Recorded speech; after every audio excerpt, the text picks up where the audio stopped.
Man up. Manversation. A place where we inform, build, and inspire. Manversation. Man up. Manversation. Man up. Manversation. Man up. A place where we inform. Manversation. A place where we inform, build, and inspire. You gotta eat what you kill. You gotta go out there, you gotta hunt for your meals.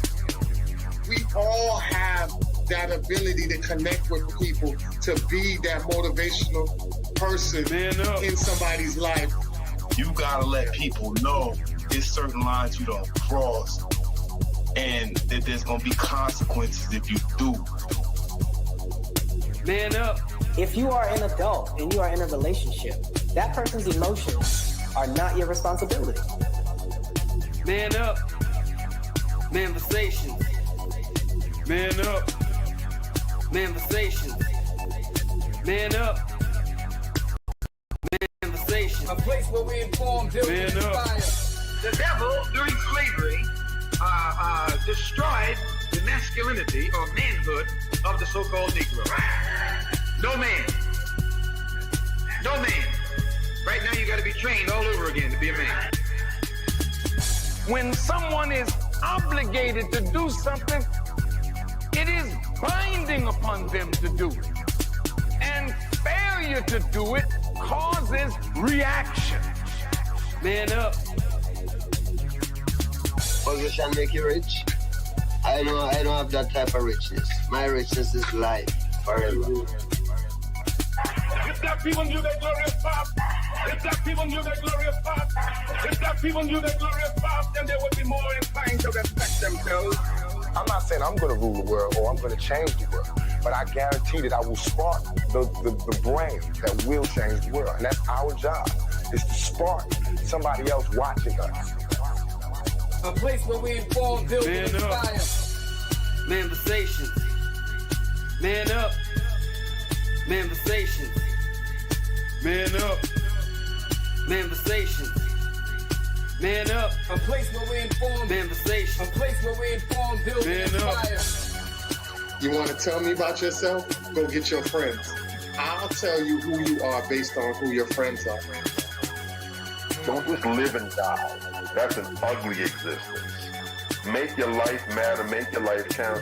Live a life where people can actually mourn you for the things you left behind, not just because you were around and existed. We need strong black nuclear family. Yes. Yes. That's what it is. Mother, father, son, daughter, all in the same house with a focus on the family unit as a whole. We had Tulsa, Atlanta, New Jersey, Detroit. We had Rosewood. We had Black Wall Streets all over. The Republicans aren't for us, but the Democrats aren't for us either. And we should have no alliance to any political party. We only have alliance to what is in our own best interest. A place where we inform, build, and inspire. Manversation. Man up. Manversation. Man up. Manversation. Man up. A place where we inform. Manversation. A place where we inform, build, and inspire. At the end of the day, as men in the community, we must stand together and be counted, because people look to us for guidance, leadership, and protection. And if we are not about that business, we are not on our job. Here we have grown-ass man conversations in the spirit of that purpose. Anthony Malcolm, Bobby Drake, Major Gage. We are. This is Manversations 2020. Manversation. Man up. Manversation. A place where we inform, build, and inspire. All right. Welcome to another week of Manversations 2020.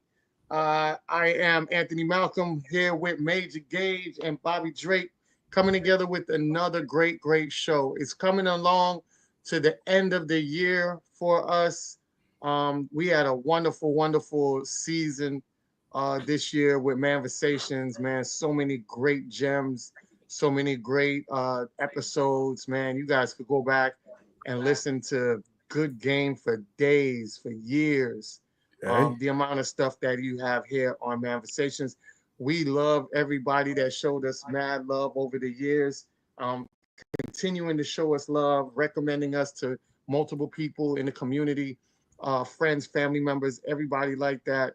We really, really, truly honor you and we appreciate you. Going into 2025, there will be a lot of new changes and a lot of new things that we're going to be doing. And one of them is being punctual. I do want to apologize. I'll take the blame on that. A lot of times when we aren't on air on time, that is basically me. So sometimes it's the preparation, sometimes it's the Wi-Fi. It's just a various issues that I had going on. Life be lifing, you know what I'm saying? But I can also take the blame for that. And I can promise you that going into 2025, you guys definitely won't see that issue. We'll see. I did want a lot more of interviews. I kind of put that on the back burner because I had bought my house and doing so much things, trying to get things done for 2024 as my personal goals, and it got in the way of a lot of things that we have here. So now that I got all that out the way, 2025 is definitely going to be a year that Manversations is going to be to the next level. All right, so we appreciate y'all and we thank y'all for rocking with us. And like I said, we got a great show for you guys tonight. It's really, really a meaningful show, as you guys can see from the flyer that we had posted. This is a must talked about, especially elevating. A lot of y'all are elevating and heading into the new year, and a lot of things need to change, whether it's in your circle of friends, family, or even how you interact with strangers. Especially if you're going into a new place, you have to be on code 24/7, no matter where you at. And we're definitely going to get you guys in that right mind space. All right, with that being said, definitely want to hand it over to Bobby and Major, let them get in some words before we get into our segment tonight. Yay, what's up, man? Yeah, man, it's been a wonderful year, man. I'm so thankful and so gracious to everybody for showing up and supporting us.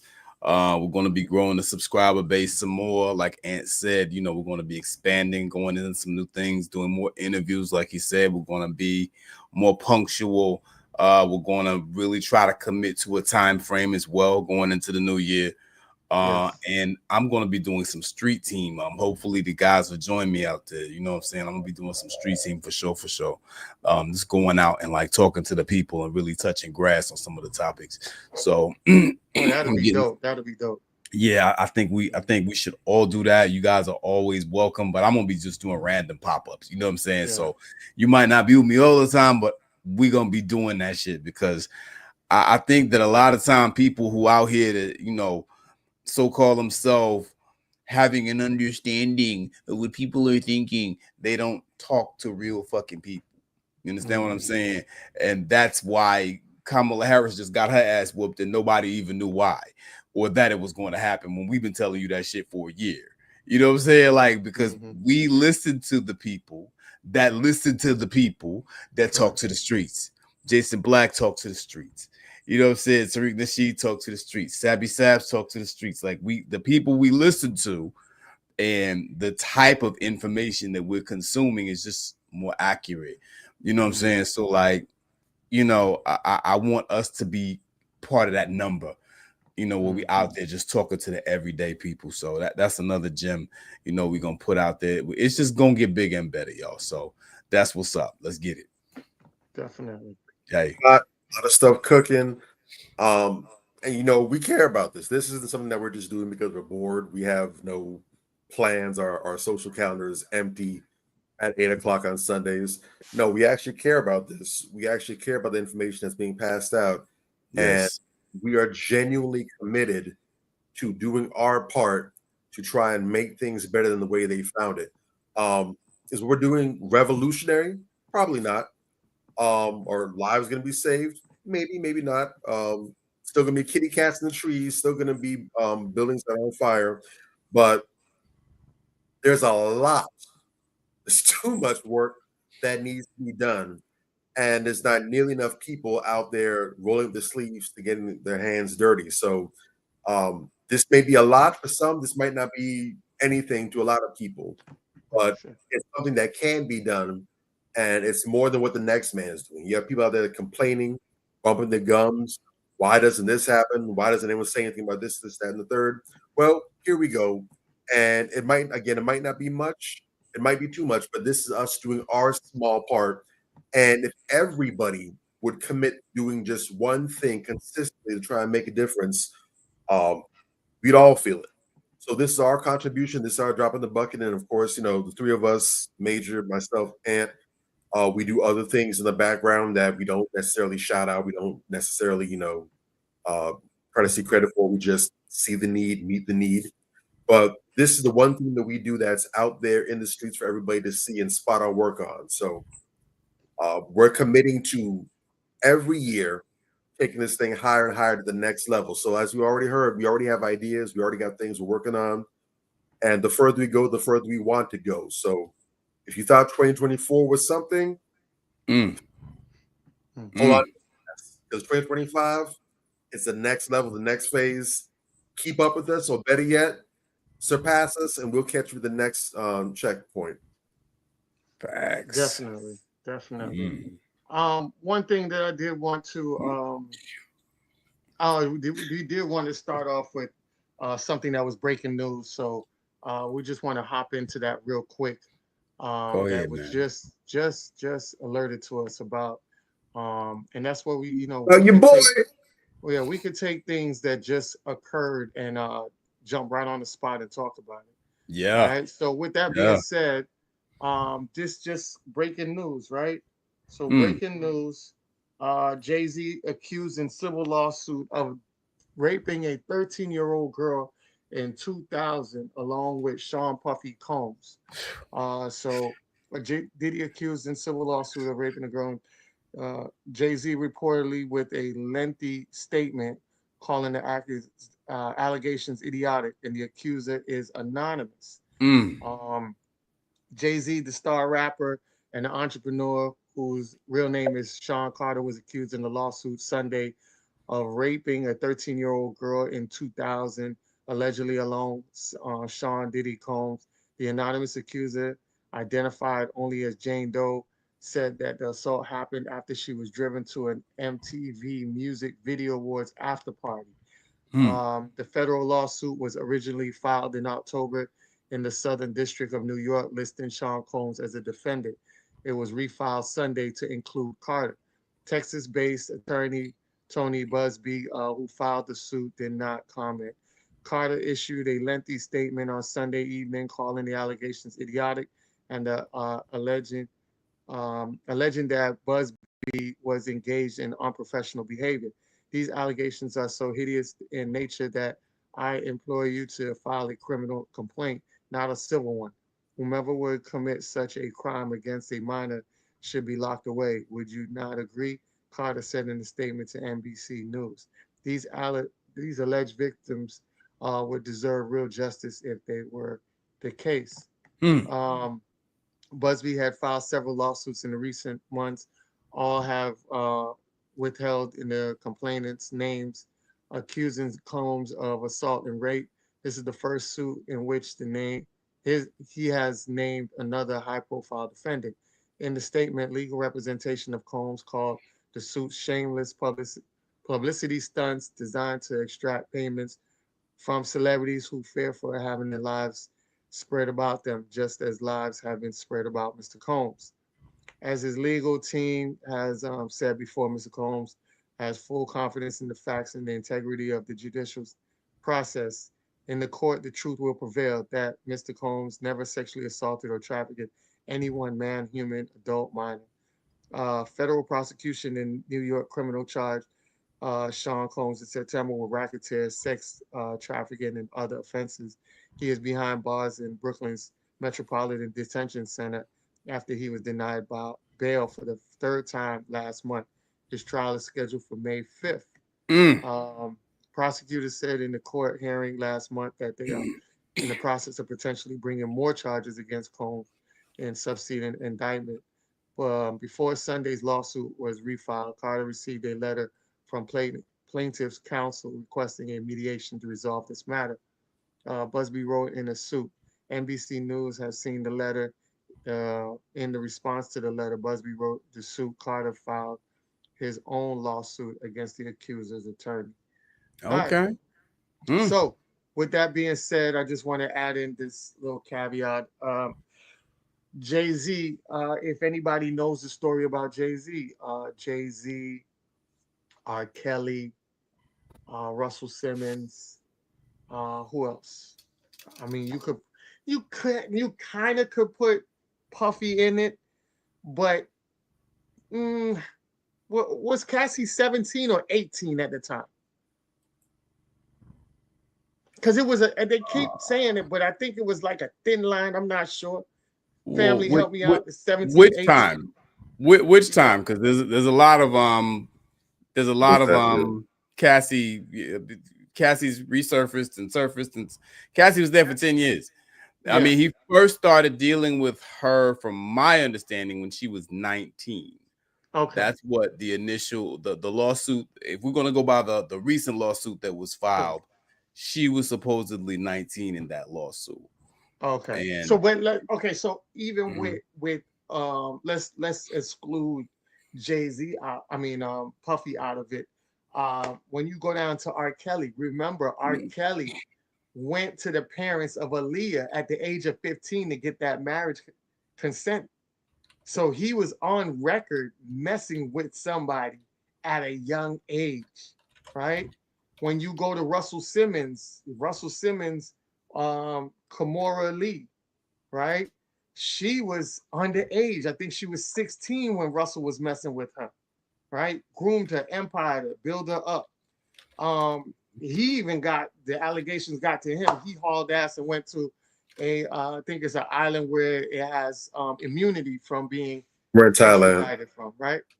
Thailand, right? Okay.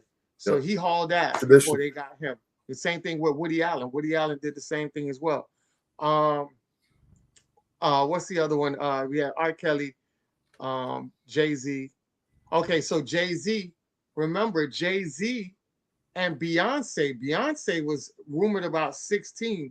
Then on top of that, remember Foxy Brown. They were saying that Foxy Brown, when he was messing with her, was 16. And Nas brought that up in the beef. You know, you was riding her, she was riding your face. You know, he said Foxy Brown had her puss in your face. That around that time, she was 16. You know, so there is cases that they had paper trail that you dudes was messing with some young chicks. And let's not forget the Fiesta video.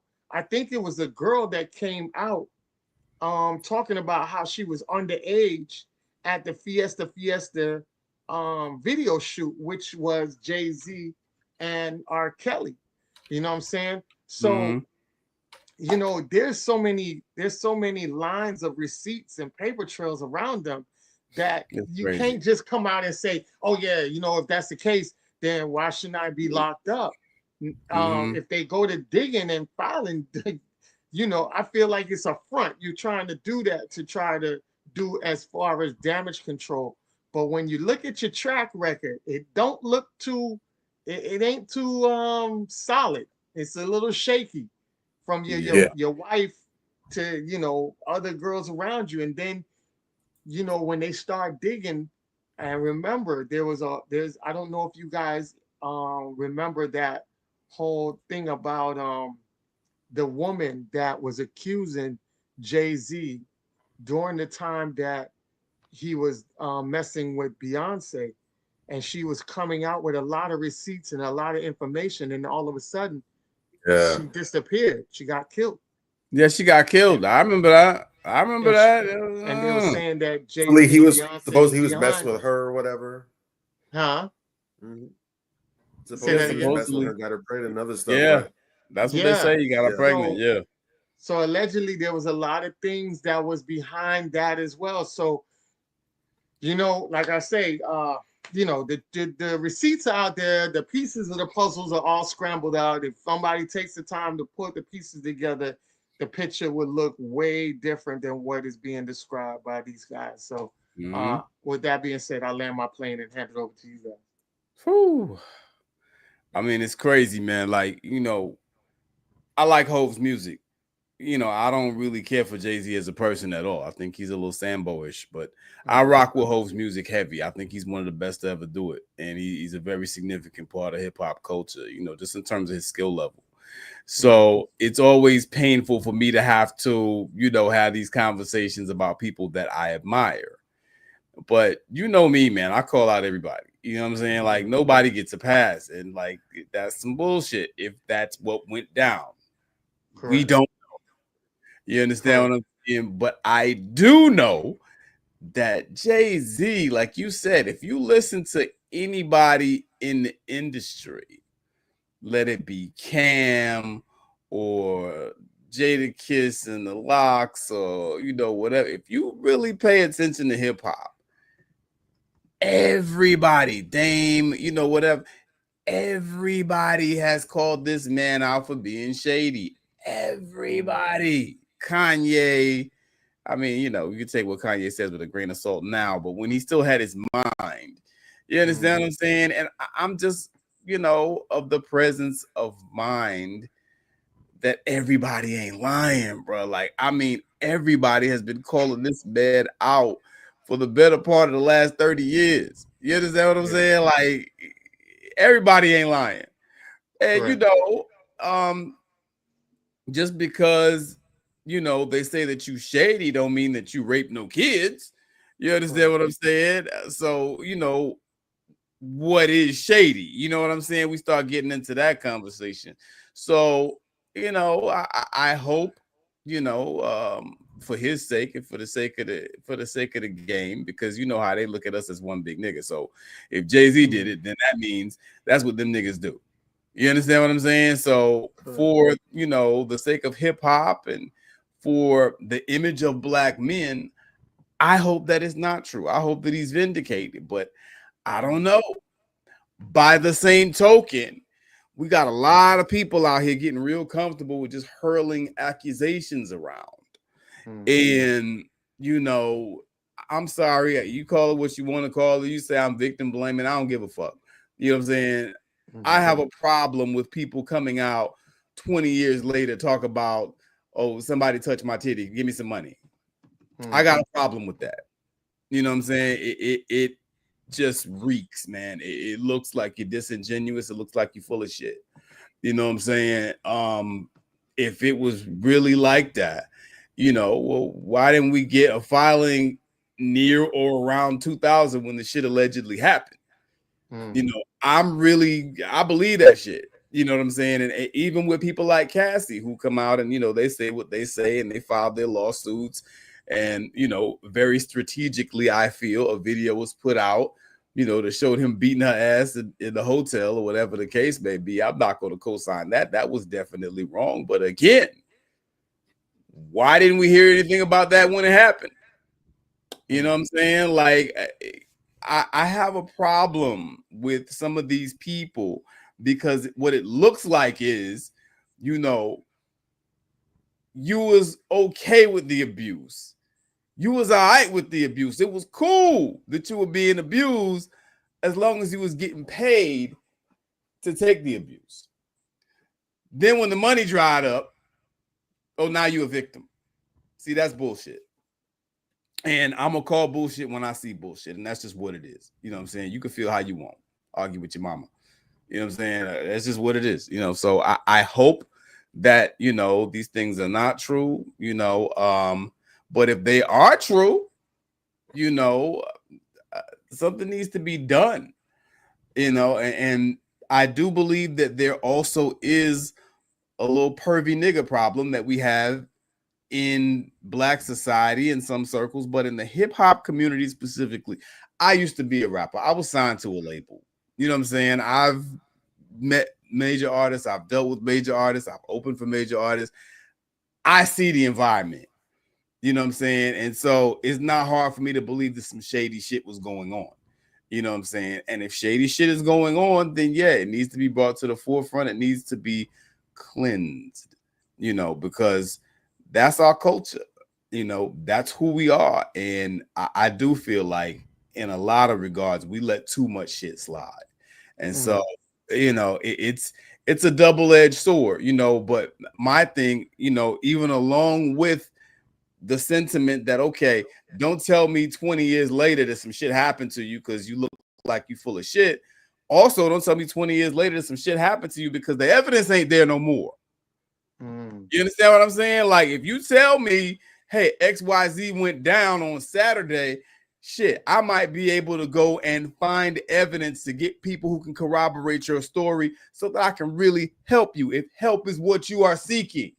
You understand what I'm saying? If justice is what you are seeking. So anything can happen. I think we need to be very mindful, though, about convicting people in our minds and in the courts of public opinion, because that's not how innocence or guilt is decided.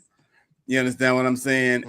And we really, really need to have a serious conversation about the level of seriousness that people take this type of shit with or lack thereof. Because even on the flip side, if, you know, you're out here just, you know, because this person, apparently they filed this complaint and then they filed it again, but added Jay-Z's name to it. Okay, well, why wasn't Jay-Z's name on it the first time? Did you just remember that, you know, he was inside you all of a sudden? Like, what, you know what I'm saying? Like, make it make sense. You gotta make sense when you talk to me. I'm not one of these people that gets intimidated because, oh, you're victim blaming. That's bullshit. Make it make fucking sense and be serious about it and be intentional, because on the flip side of this, I also feel like there's going to have to start being some penalties for people who go out bringing false charges against people. You understand what I'm saying? And I'll park the Chevy with that. Yeah, word up. Real talk. Bobby Drake, what you got? Oh, I'm on the same wagon as that. Yeah. Same as that one, because I am, always have been, and always will be a proponent of the truth. Not false narratives, not yarns that people spin, not falsehoods, but the truth. Not speaking my truth, or they're speaking their truth, or living my truth. No, the truth. The truth. The truth. Yes. The whole truth and nothing but the truth. Remember when that used to be a thing, when that was, that's what I stand for. Yeah. I'm not with the shits when it comes to going along with false narratives for the sake of yanking people out the castle for no good reason. Right. I'm a proponent of justice. That's what I represent. I'm a big proponent of the four virtues: justice, temperance, courage, all that. So therefore, and furthermore, what I also don't appreciate is being manipulated to the ends of others who have nefarious intentions or whatever. So with that being said, I firmly believe, and I've said this, I've stood on business regarding this with sexual assault as soon as I was old enough to have an opinion about it. I stand with any and all victims of sexual assault, period. It's disgusting. It's heinous, and it is an absolute, complete violation of a person's existence when your body is invaded in that specific sense. Nobody should have to deal with that.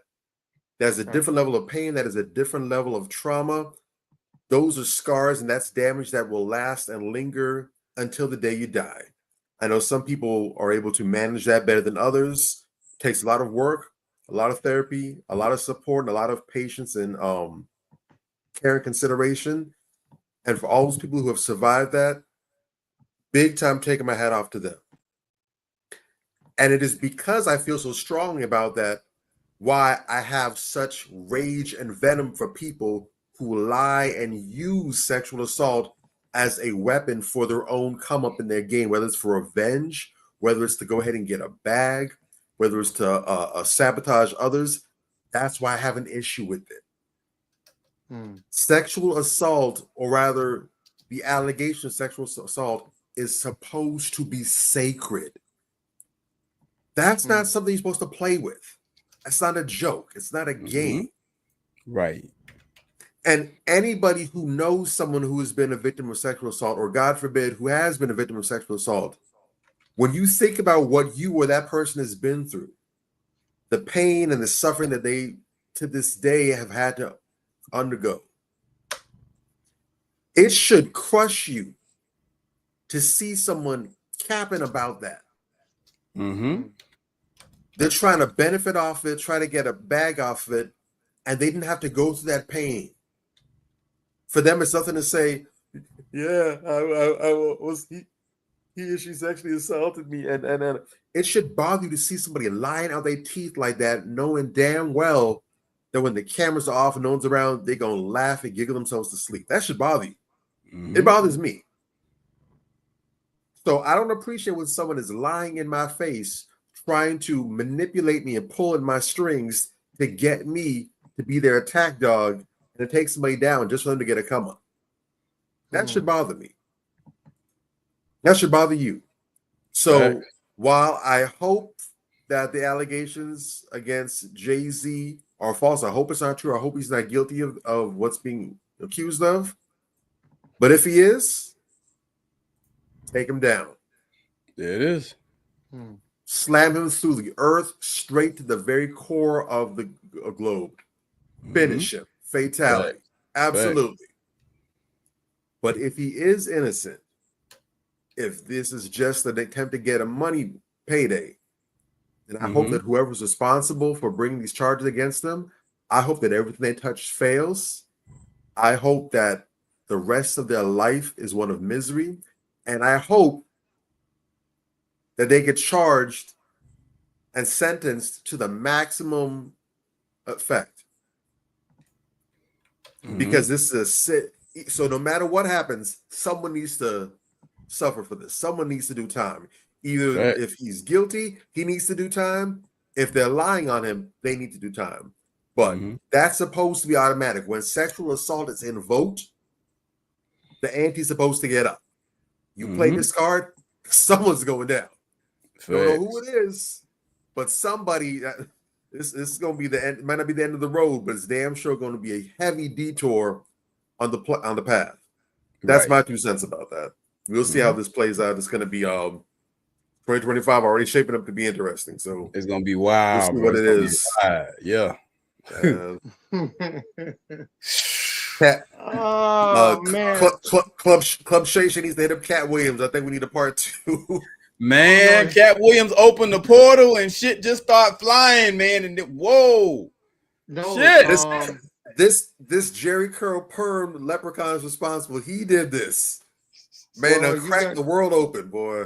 Man, you're gonna be in for a treat because he's coming back again January 11th to Club Shay Shay for part 2. Oh shit! Oh, it gotta go down. Oh, you know, I'm front and center on that. Yeah, he did the first one. He said he's coming back January, I think 11th or somewhere, first, second week of January, to do part 2.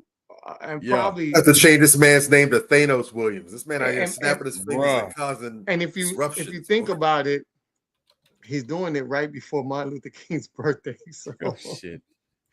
So it might be a significance why he's doing it around that time. It's going down. Dr. King had a dream, and this Negro had a nightmare.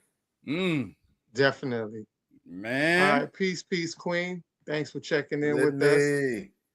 Hey, Lidney Carroll, what's up? What's up? Welcome. All right, so let's get into.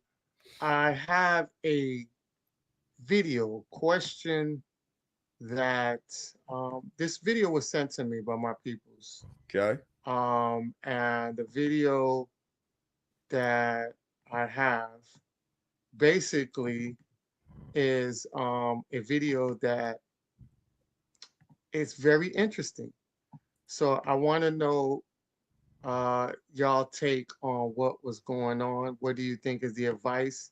Because it actually started a whole bunch of controversy, and I think it more plays to what Major was saying. And I want to say what Major was talking about, but he'll realize what it is after the video play, and we'll talk about it afterwards. Go ahead. Here we go. Yeah. I have talked to you.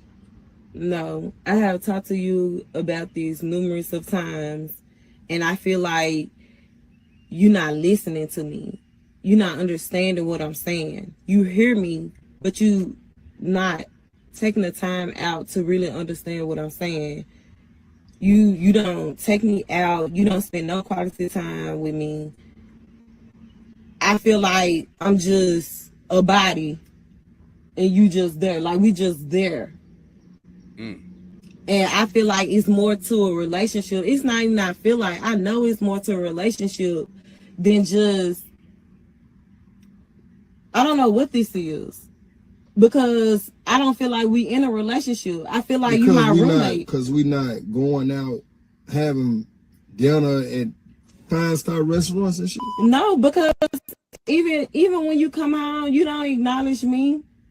You always tired or something like that. Yeah, that con was working 14 hours. But what they have to do with physical labor. Okay, but what they have to do with you acknowledging me? Well, it take energy and it take rest in order to be able to contribute that to you. I'm one man. But you always working. I mean, you always resting. So when to is go the to time, work? Okay, so when is the time gonna be put? You can't even sit down and watch a movie with me. It's a reason and an explanation for all this. It wasn't like this before. So what you did just to get me in? See, that's crazy. What's crazy about it? I'm just now I'm really just being open with you and telling you. Maybe because since getting with you, you start wanting more and more things that requires me to go to work and be more and more tired. See, you don't believe in the long haul. See, that's the bullshit. Y'all want this microwave shit, and y'all don't believe in slow cooking. That's why your ass can't cook now. Cause you want a TV dinner nigga to death. Instead of you actually crafting the art of food and putting recipes and putting it in the ovens and allowing itself to go through a process. This shit is the same way. I'm not finna sit up here, man, and you tell me what you want. You want to visit, you want to take trips overseas, you want a wedding, you want a new car, you want this, you want that. And then you expect me to still have the same drive as I did as if it was just me? No, I'm actually working, man, not only to provide my habits, but to provide yours as well. To give you what you think you deserve or what you want. But when you get in a relationship, you become selfless. You gotta be. I don't require my life before you didn't require all this hustling. It didn't. My life didn't require all what it do before you. That's why I said when you get in a relationship, you become selfless. So it's stuff that you do that I didn't have to do before getting with you, and same on vice versa. So you so why you complaining about me working and I'm not doing complaining about you working to bring this shit to fruition that you asking me for? What I'm asking you saying I'm tired. More quality time with me. Man, listen. Quality time, what you think that is? You don't do nothing but come in there and go to day. Sleep. I fix you something to eat, feed you, you take a bath, you go to sleep. Because I'm trying to go, the more I'm from the house, is me putting in time and work to compensate these trips and all these other things you want. And if I was at the house and I wasn't, and what your dreams and admirations and shit wasn't matching my hustle, you would really have an issue. Because I'm always at the house waiting to watch make TV. it seem as though I'm having an issue with you working. You trying to make it seem like why else would I be tired? Stanley, I'm talking about you sitting up there spending quality time with me. We can do in the house. I work 6 days a week. You constantly talking about you working. See, you not listening to what I'm saying. That's a big component of why I'm tired. Okay, so what I just supposed to do? You supposed to be patient, sacrifice, chill, relax. You got a life outside of me? Go hang out with your friends. I want to do that all the time. But if you sit up here and you want me to do two things that is impossible for me to do, be at home to spend time with you while simultaneously make money, which gonna require me to be from home in order to give you everything you ask me for. That's why I'm telling you, it's a life outside of me. Go hang with your friends and shit to the time being, bro. Like I can't sit up here and be at the house and expect money and all these things to just fall in a nigga lap. That ain't how this shit work. And you know this not how it work. If it's just in the street for you to go off and be with somebody else, do I that. don't want to be with But I'm trying nobody to else. make it seem like I'm not I do doing not want to be with nobody else. That's why I'm constantly saying something to you. Well, man, even if we do in-house dating, even if it's just, babe, let's watch a movie together tonight. What's wrong with sitting at that? What's wrong with being bored? Watching a movie together that you already watched the TV. What is you saying? After working 6 days a week, I want to watch what I want to watch. I want to watch what I want to watch. Why you can't find liking in things that I want to watch? They gonna soothe. I've been doing this the whole time. See, you do this right here. This your problem. How? You do all this. How is this? How do that go with me expressing myself and how I feel about our relationship? How I feel about you? Because how does that go? And you don't know what's real, and you don't know what's going on. I do know what's real. So, but okay, I know so my you just don't give real a fuck too. about me then. It's all about you. Because after telling you what's going on, what's real, you still simply talking about you. And for some reason, the reason why I'm tired is because of you.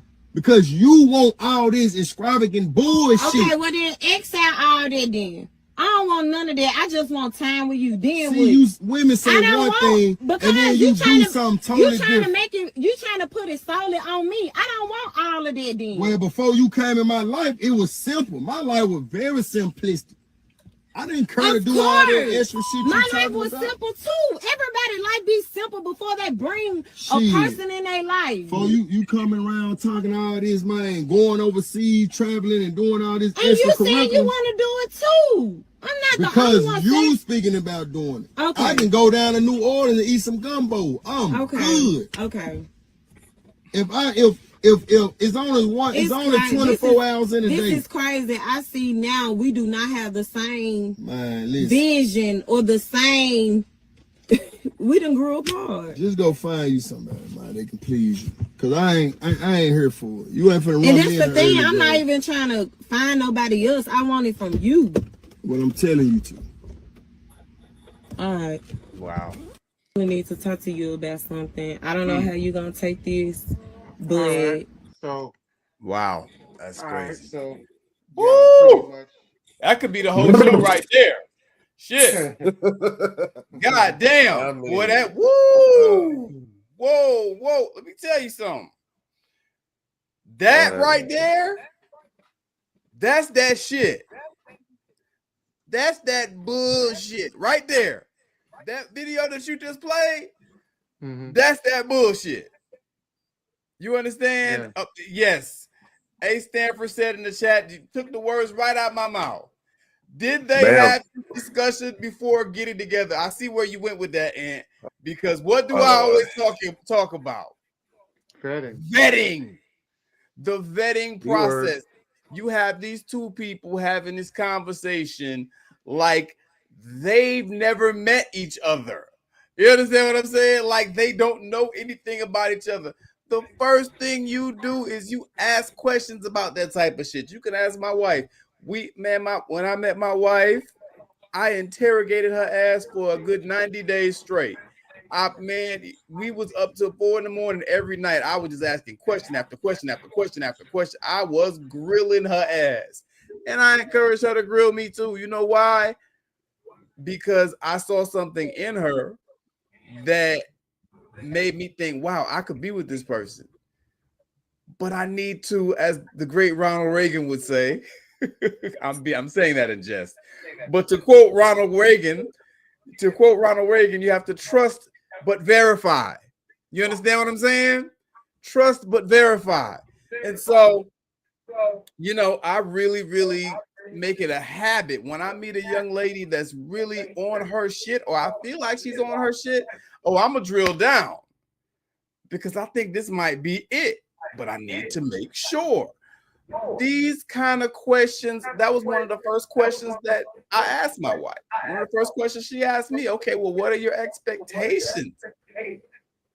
This speaks directly to what are your expectations? How often would you like to go out on dates? You know, what part of town you want to live in? There's an echo somewhere. What part of town you want to live in? What you know, where do you see us in 5 years? I think I had this conversation a couple shows ago. Where do you see us in 5 years? You know, what do you want to do with yourself long term? Do you always want to live here? Hey, what's your religious background? Get into the person, really get into the person that you're saying you want to spend your life with. A lot of y'all out here, you know, you get with somebody and, you know, they gobble on your balls a little bit and, you know, it feels good and you feel like, oh, I love her. No, nigga, that's not how this works. You know, a dude blow your back out real good. Oh, God, I just got to be with him for the rest of my life. I got to have his babies. No, man, you got to talk to people and really find out what makes them tick. You know, there was so much wrong in that video. Like I said, this could be the damn show. But I'm just going to try to, you know, a couple of things that I wrote down that I just want to really just kind of revisit, right? First of all, I got to shout out my dude for talking about dreams and admirations. That line took me out. Dreams and admirations, that's what we're doing.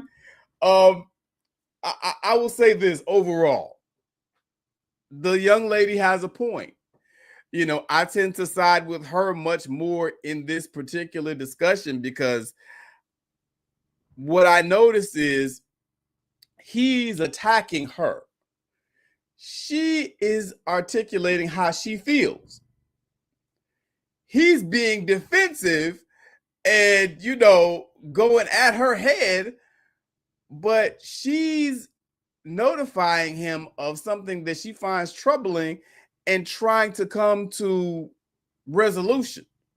You know, so they're not even equally yoked in terms of the discussion, because when you're equally yoked in a discussion, both of you are trying to find a solution.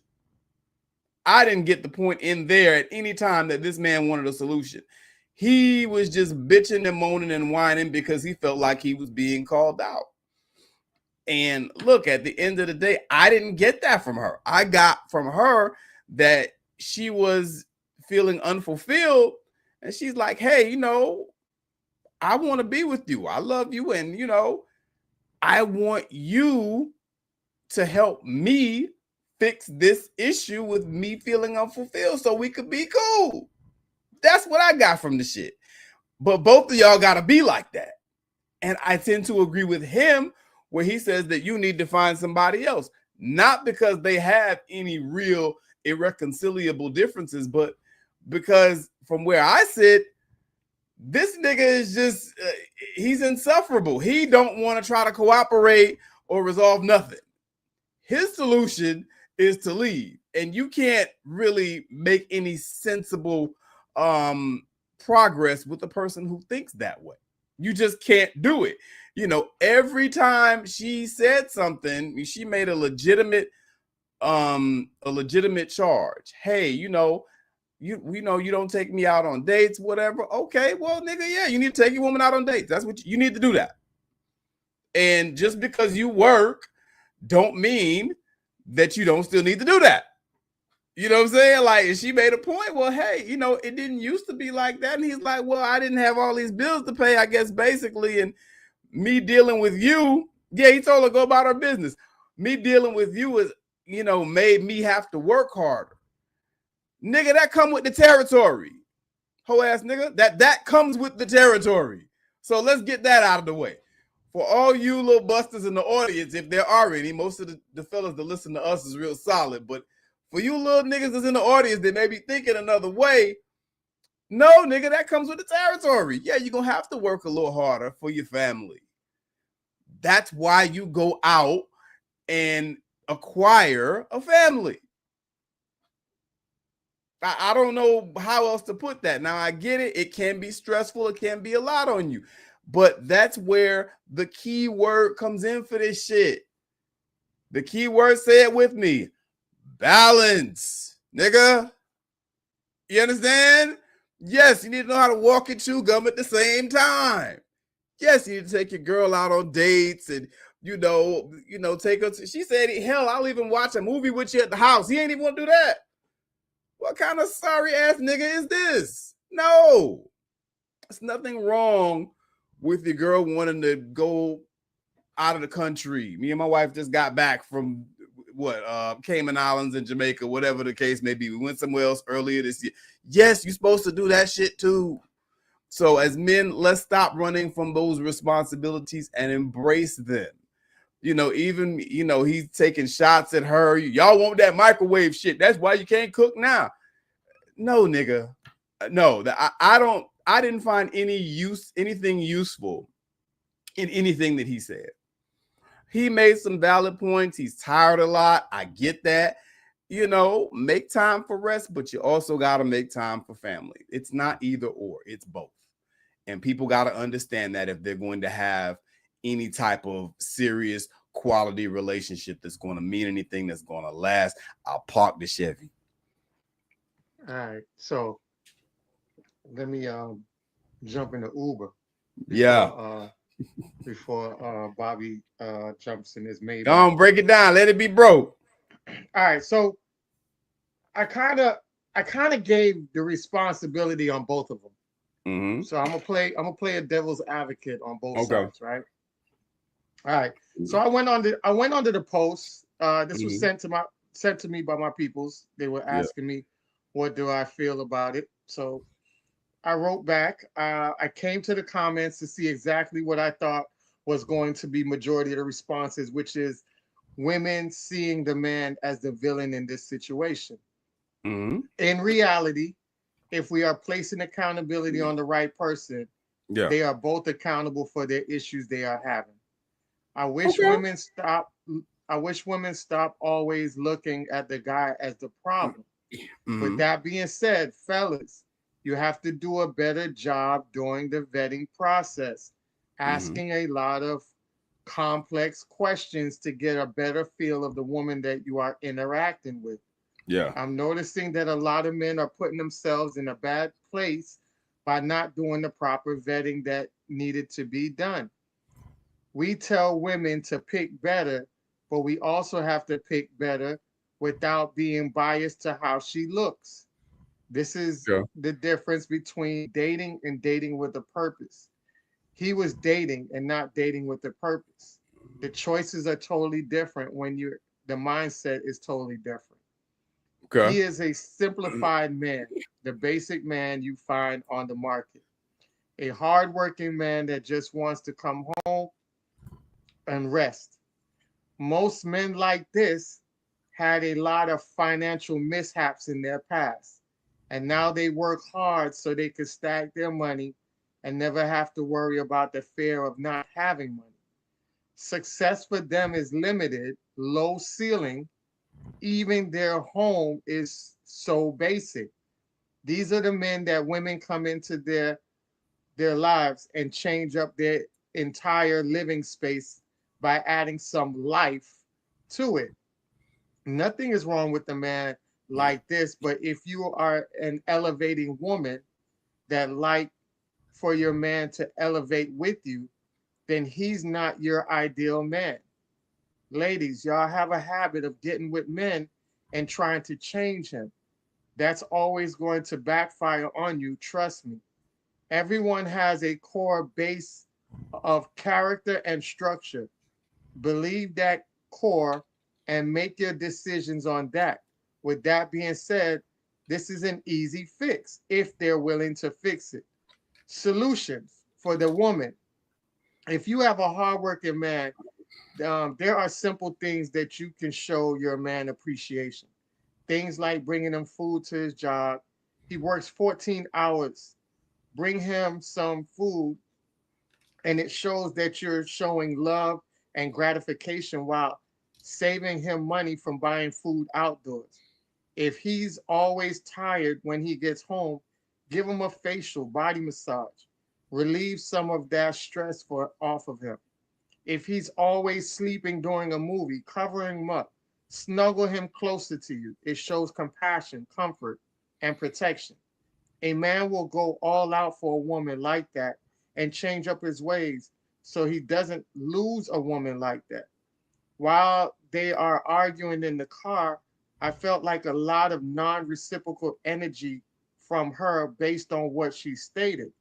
He felt like he was her financial slave. He also brought up the fact that she was giving him TV dinners, and that's bad. Instead of asking him to spend more time, why not spend the extra time starting to learn how to cook? He's subliminally telling her he's in need of a real good home cooked meal. I noticed that they both aren't taking the time to listen to each other. Solutions for the man. For a man, if you have a woman like this and she's asking for more time, then you need to start looking at your schedule and create time outside of the house for your woman. As a man, a lot of us have poor planning when it comes to dates, but there should be time on your schedule at least to have date nights twice a month. If you work 14 hours a day, 6 days a week, that's your obligation as a man to show effort and to have compromise, which is keys for a successful and healthy relationship. Also, fellas, it is very good to have a woman that pushes us outside our comfort zone. She's that woman to do this for him, which is why he agreed to do all the traveling and the extra activities that she would like to explore and do with her man. Having a woman that's simple, like and living like you, isn't going to be what you need, especially if you aren't a person that is good at booking and planning these things. Only gripe is for you to spend more time. I think that's a great fixable problem to have. Let's make better efforts to meet each other halfway on their requirements. It shows that you're really putting in the effort for each other. And that's all I wrote. Okay. I mean, real quick before Bobby gets on, I hear you. I definitely hear you. Like I said, he did make some valid points in there. My only reason why I sided with her over him is because, again, he was just in attack mode. You know what I'm saying? Like he responded to her with attacks instead of solutions. Had he said, okay, I can, do some things to accommodate you. However, let me also tell you, some of the problems that I have, and let's work towards it. Cool. He didn't say that. You know what I'm saying? Everything that she said that she was unhappy with, he responded with an attack. And that's why I tend to side with her a little more. But I get what you're saying. He did have some valid points in there. And like I said, they don't have no irreconcilable differences. Yeah. But the fact that he is so unwilling, he even told her, go find somebody else. Like, he just checked out already. You understand what I'm saying? That's the issue that I have with him. His dismissiveness. The fact that he's checked out already. You know what I'm saying? So that's the issue I have with him. And that's why I said it's probably best for them to go their separate ways because of his attitude, really. But, I hear what you're saying. And he did make some valid points. Yeah. And I totally would agree on what you're saying.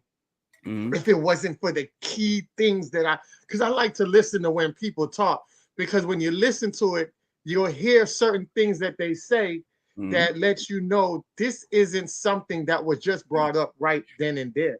Yeah. Because he said to her, you always bring in something up. He's not saying this particular incident, You always bringing something up. So I think the frustration that he had is that you always finding something to nitpick on me, and you're not having the empathy to say, okay, what is it that you don't like about me? So it's like, I'm the bad guy. I'm out here providing for you 14 hours a day, 6 days a week, living, providing for my lifestyle, providing for your lifestyle, which she acknowledged.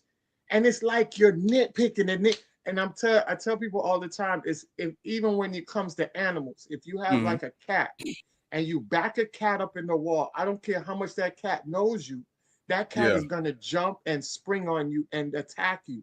Fair point. I feel like a lot of times women have set these cameras up because the camera was set up in her corner, not his.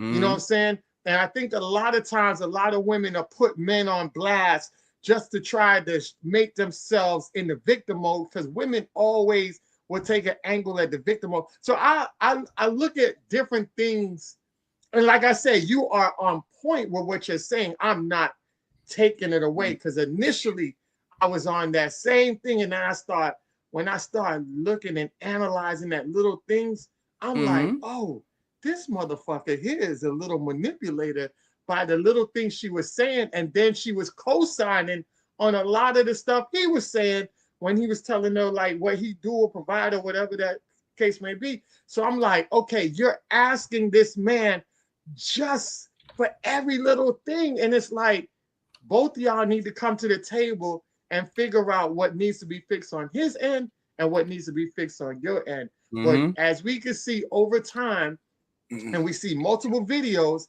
men have always taken accountability for their actions, and it's the hardest thing for women to do. And I felt except for this nigga, except for this nigga, he did not once take accountability for nothing she said. That's the big issue I have with it. That's what I'm saying. I would agree. I would agree with that if the fact that this was the first time she said something and he lashing back.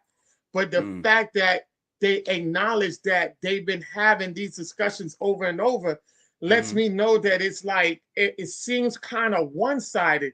And it's like when you pressure bust pipes, and I felt like he just exploded in this instance. And I think she captivated that moment to go put that out there to go viral so that she could get the victim side of it. And that's just how I feel. I'll land my plane and let Bobby play. Maybe. Bobby, what you got? Bobby. Maybach music. Yeah. What you got for him, Bobby? What's the analysis? What the lick read? Let me pull on my driving gloves right quick so we can get into some gangster shit right quick. As to be expected, y'all brothers went full Cannon Griffey mode. 360 was hitting home runs out the park. Okay. So I'm going to try not to be too redundant. You know, I hate that. But I'm going to try and pick the bones and get some extra meat that was left behind for the most part. So if Major is known for constantly hearkening to vetting, then I got to be Captain Therapy. Y'all know that's what I'm advocating. All right, then. So the first thing I'm gonna say is, if you know this is a gripe of mine. Get off the goddamn camera. Yeah, well, there's that. Someone should have broke that damn side window, grabbed that phone, slammed it on the ground, and just started jumping up and down on that thing. Stop it, heifer. Immediately. Facts. That's first off. This was a discussion that should have been had in a counselor's office. Correct. This is what counseling is for, and not just for this, but because I'm a full advocate of counseling through all phases of the relationship. I don't think that there's a part where it's not supposed to be in there. I'm an advocate of premarital counseling. I'm also not opposed to a little bit of counseling once you guys have gotten serious in the relationship and it's looking like, okay, this is really going to head towards marriage, or we're looking to make this a permanent thing. I'm for periodic sessions there. I'm also an advocate for periodic counseling throughout the life of the marriage, because unlike many people, I believe that the greatest strength of therapy and mental health services is prevention, not intervention. And it's a shame because so often you don't hear anyone talk about counseling unless it's marital counseling because somebody cheated or the relationship's on its last leg. And then we go to seek out the counselor to go ahead and try to breathe some life back in this thing. That makes about as much sense as waiting for somebody to flatline before you rush from the hospital. You were sniffling, you caught a nosebleed, your breathing was ragged way before it got to this point, and you did not seek medical help. Now you're into, you don't have a pulse, the eyes roll back in the head, now you rush in the hospital. Do something. Come on, they're dying, do something. It's like, well, do the best I can, but you realize if you were a little preemptive, I could have stopped it from ever getting to this point. And it's because these things we're talking about, vetting and dialogue and the way we go about things, I'm going to get into that in a second. These are things that, let's be real, these are skills that the average person does not have, because the average person does not know to have these things. These are skills, and like anything else, you have to learn a skill, but if it's not taught to you in school, if your parents aren't actively teaching you these skills and demonstrating and giving you examples of how to utilize them, how are you going to know to do these things? How are you going to know what to look for, how to go about doing certain things? You can't. You're damn sure not going to get it from me. What TV show or movie out there is showing you how to do these things properly? Nigga, please. So it makes sense to go to somebody who has the academic book sense with how to conduct these conversations, and also has the experience working with people and to see these things applied in the field, and it can actually say, okay, well, I've had success with this, I haven't had success with this, and they can properly steer you and guide you. That's what the importance of this is. And there's a whole bunch of sins that were committed throughout this. I just put down some notes about what I basically picked up on. One of the things, and again, all this is going to harken back to counseling and how it can be useful. There was a whole lot of dirty fighting taking place in this conversation. A lot of it was coming from him, but she didn't have her hands clean either. A lot of the attack mode that he was in, the jabs, making shots about her cooking, whatever. The conversation was about one thing, steering and angling it in a different direction that's not related to the subject isn't helping. It's not helping. And both of them were making points, and it seemed that the points were kind of at odds with each other, but neither person was willing to listen and acquiesce and say, okay, I hear what you're saying, let's address this. They were both sidestepping, okay, but back to my point. Sidestepping, but back to my point. Where are we going? That's crazy. Another issue, and I did hear that some of this sounded like it was rehashed, Major, but I think some of those things might have been new, or at least it wasn't expressed the way it was before. Address things early, often. Stop stockpiling. Yeah. This is not the Cold War. You ain't Russia. They ain't the US. Stop stockpiling. It is so much easier to clean a mess when it's first made, as opposed to sitting back, letting it sack up, get bigger and bigger, start rotting, stinking, flies and ants and other stuff come on in. Then you got to do a whole fumigation. It's so much easier to just get the damn paper towel and just wipe it up, or the sponge. Right.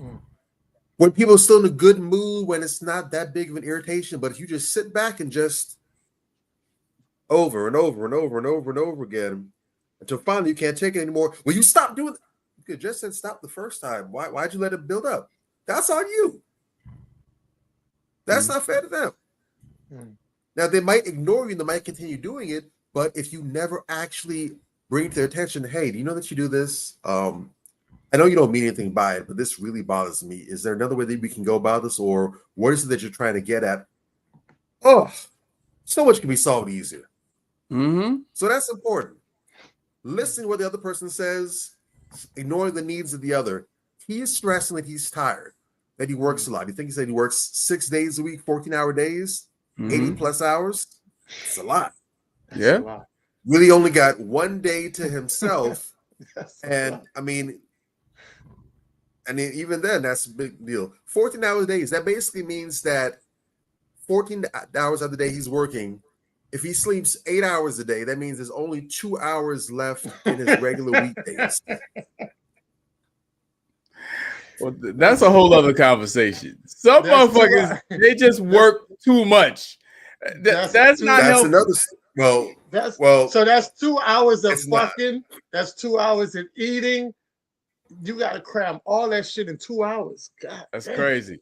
That's just that's insane. Great. Now, assuming that he eats out, I'm assuming that he probably has maybe 2 meal breaks, or maybe he's able to break up his meals. But at least one of those meals, if he's eating 3 meals a day, is going to be at home.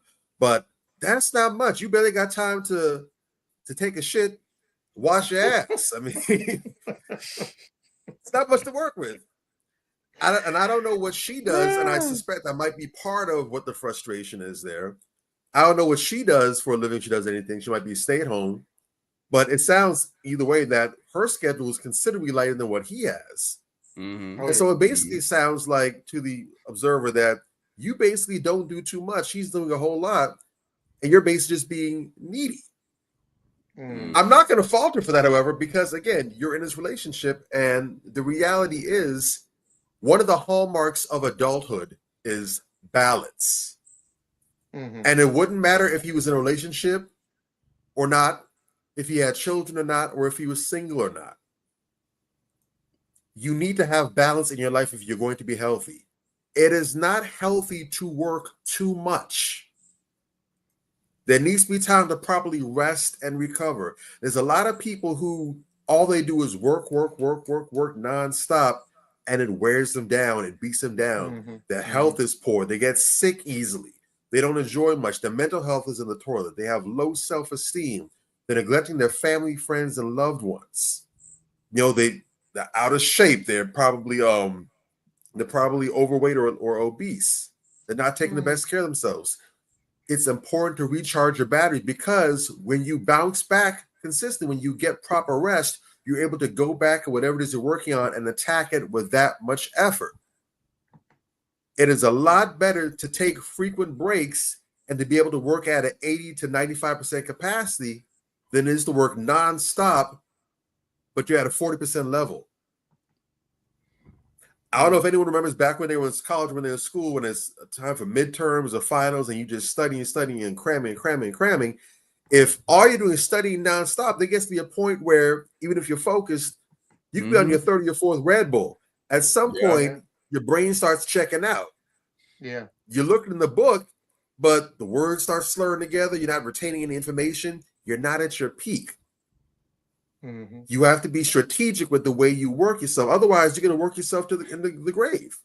It's also good to not be lazy and not work at all. But again, there needs to be a healthy medium.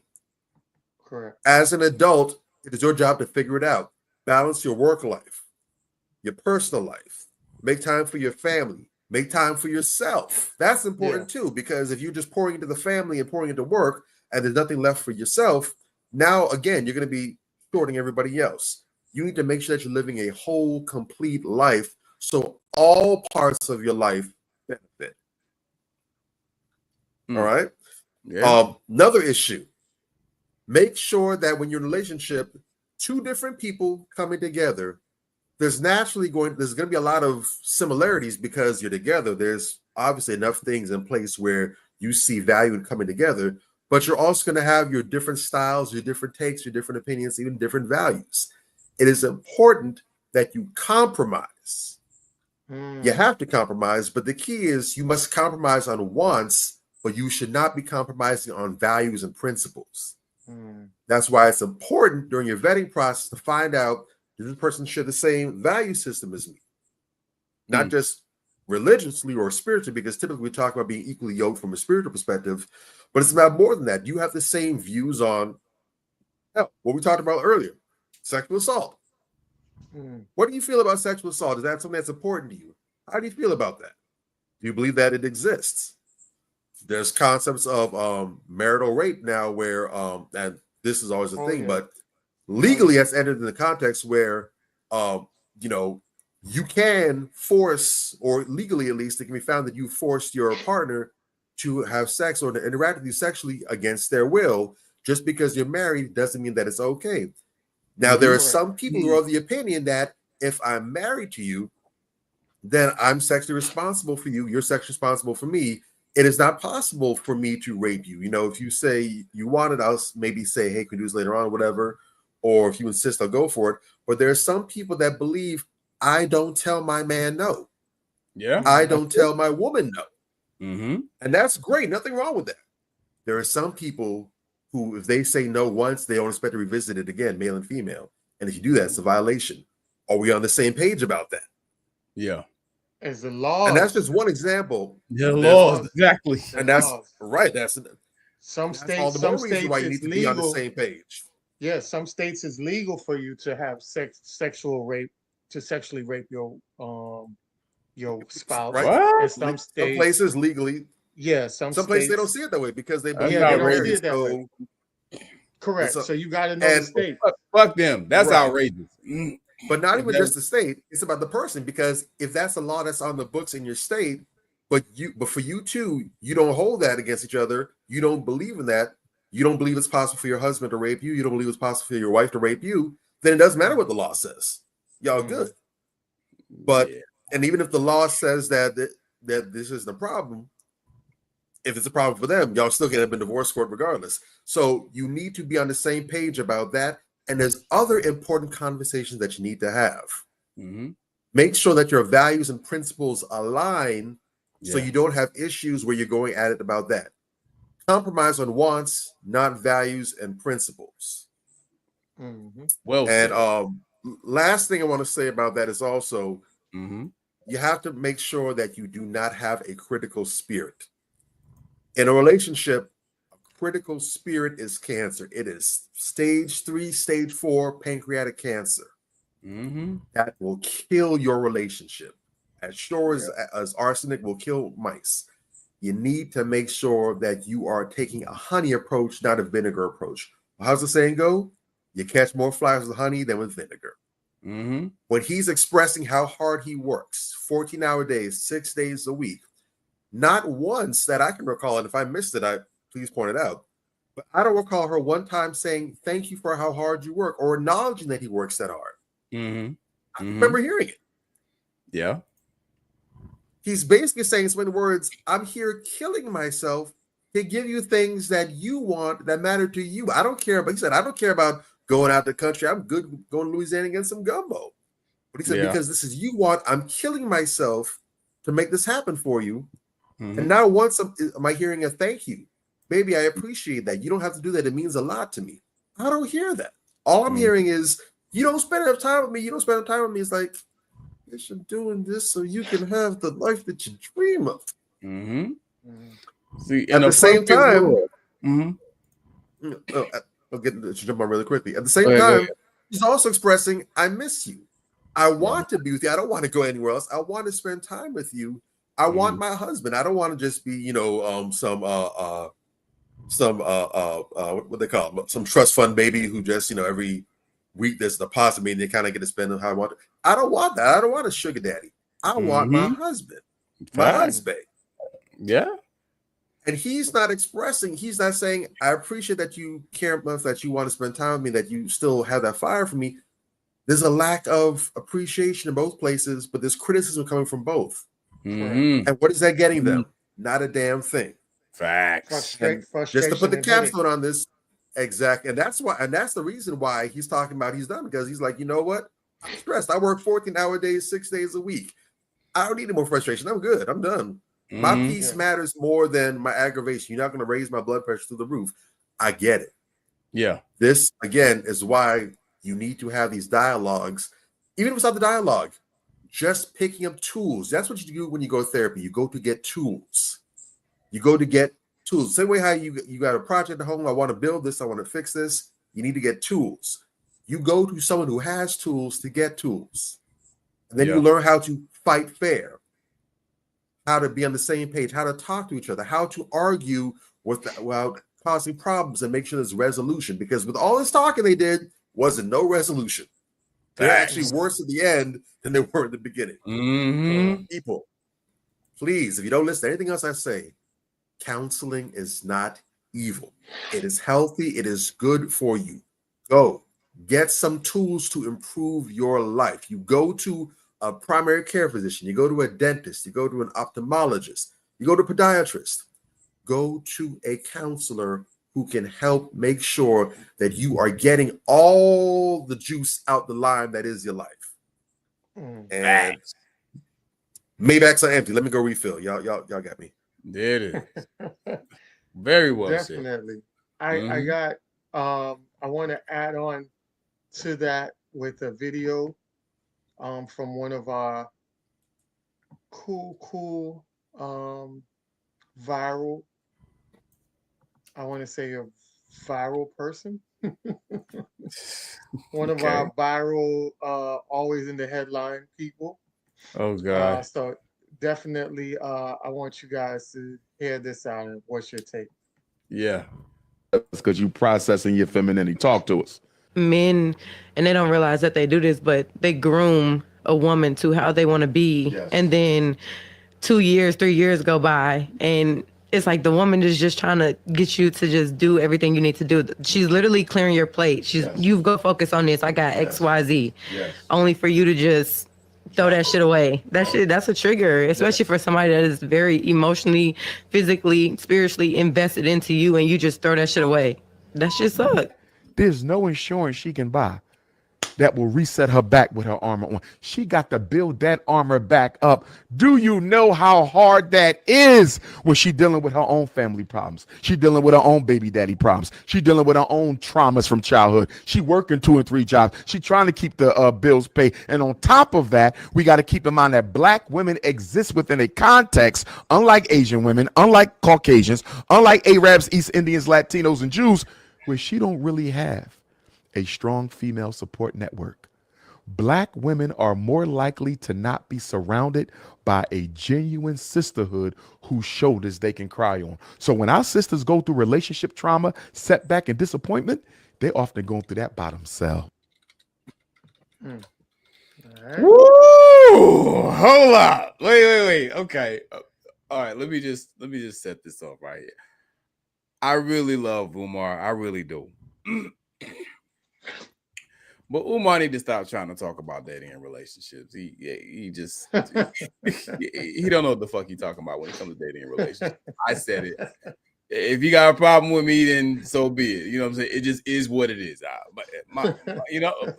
Just stop. You know what I'm saying?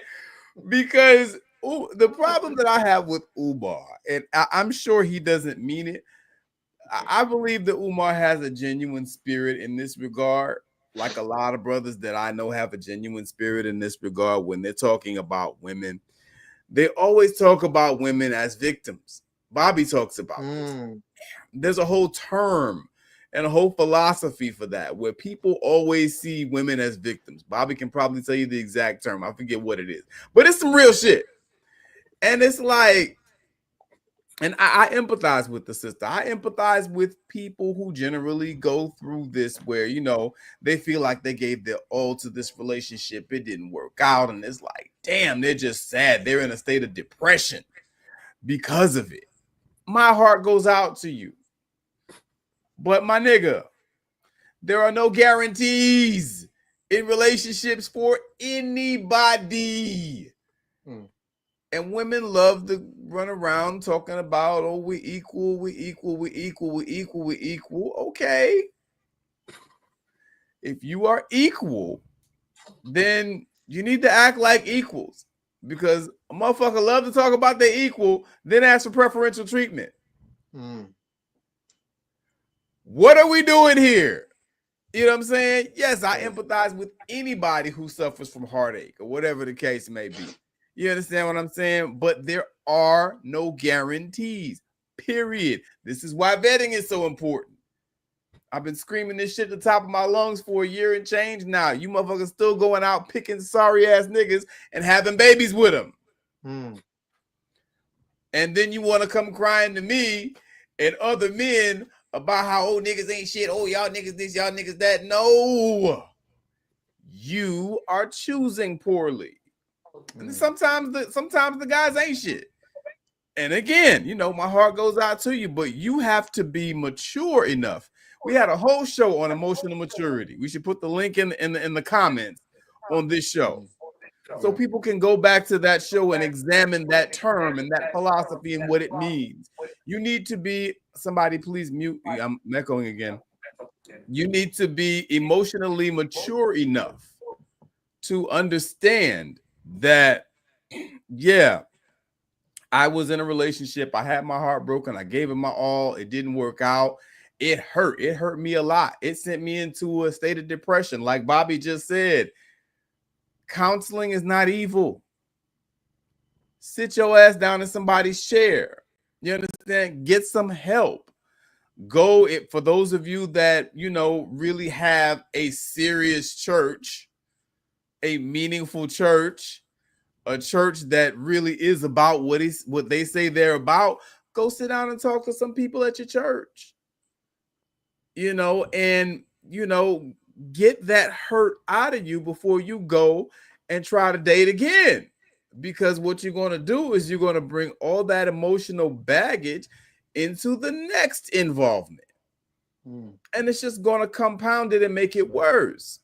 You understand? I get what Umar is saying. He's trying to tell the brothers to be more patient with the sisters and don't do them dirty like a lot of brothers do them. I agree with that point. However, it's very one-sided. You understand what I'm saying? Because women out there do.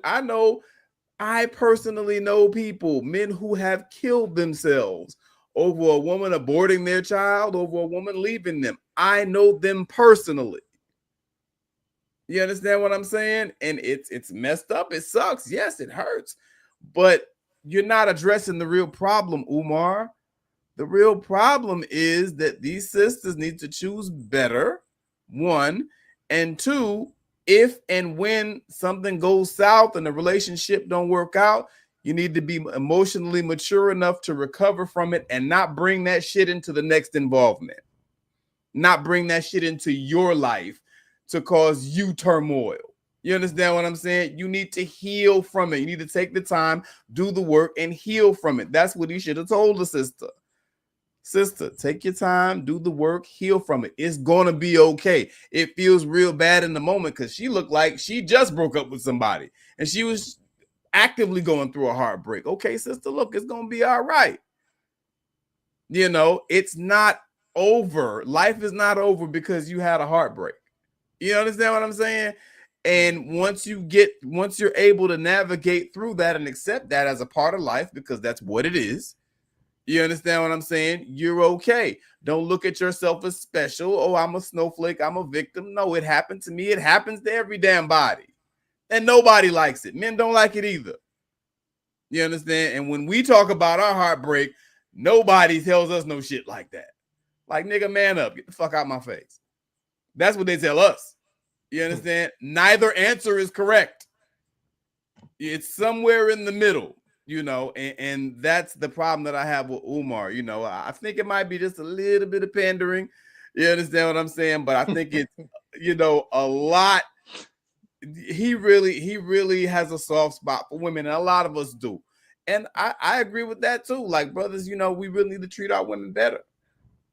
You know what I'm saying? Like, that's a fact, you know, just across the board. Not to say that some of us don't treat our women very well, but there's some, you know, messed up things that we do to sisters that we need to correct, and we need to be honest about that. I totally agree with that point, you know, but let's not act like, you know, heartache is something that only happens to women and, you know, can only be addressed if, you know, we give them some type of special preferential treatment. We all need to treat each other better, bottom line.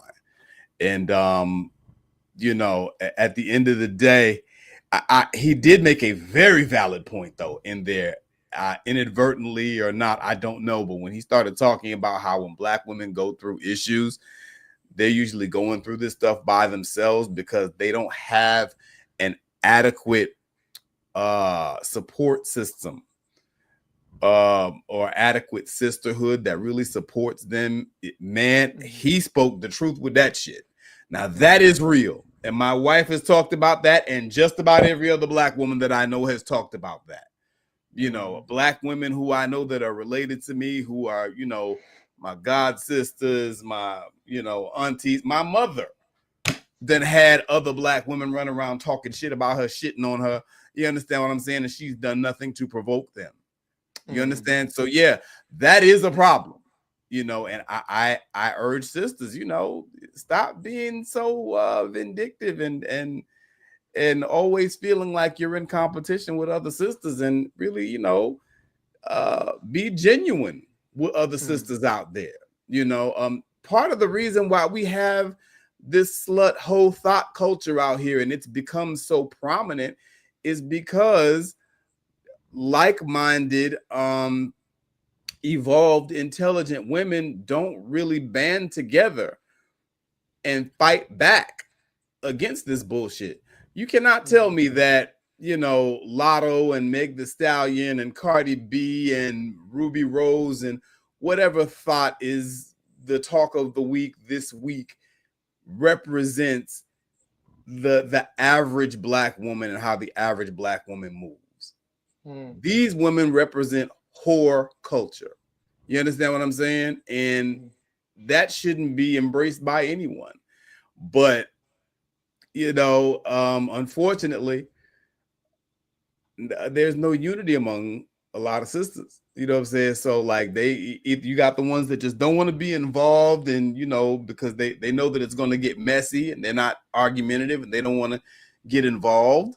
And you know, you have the other ones that just kind of conform and they follow the crowd. You got women out here in their 40s trying to act like the little teeny boppers out here twerking online and shit, you know, making videos and selling them the niggas in Dubai.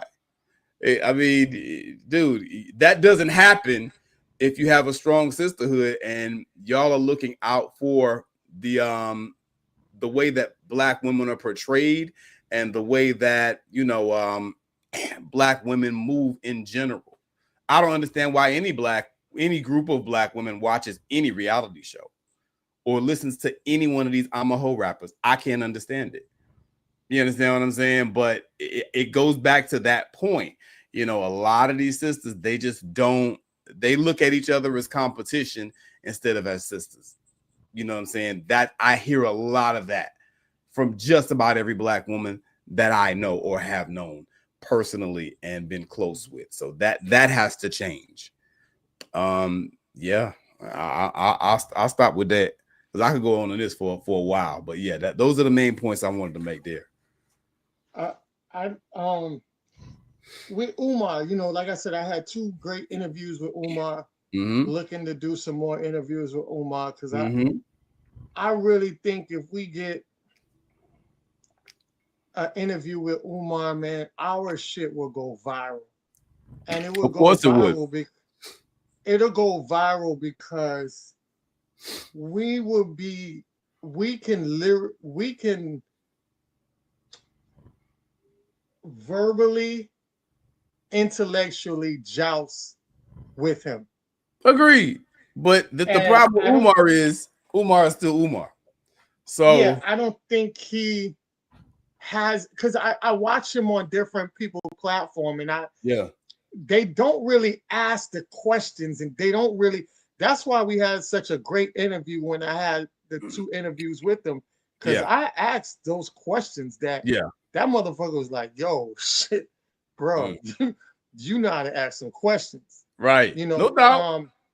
And the thing about it is, you know, I have mad love for Umar. I do too. I just see that the fact that lately he's been pandering towards women.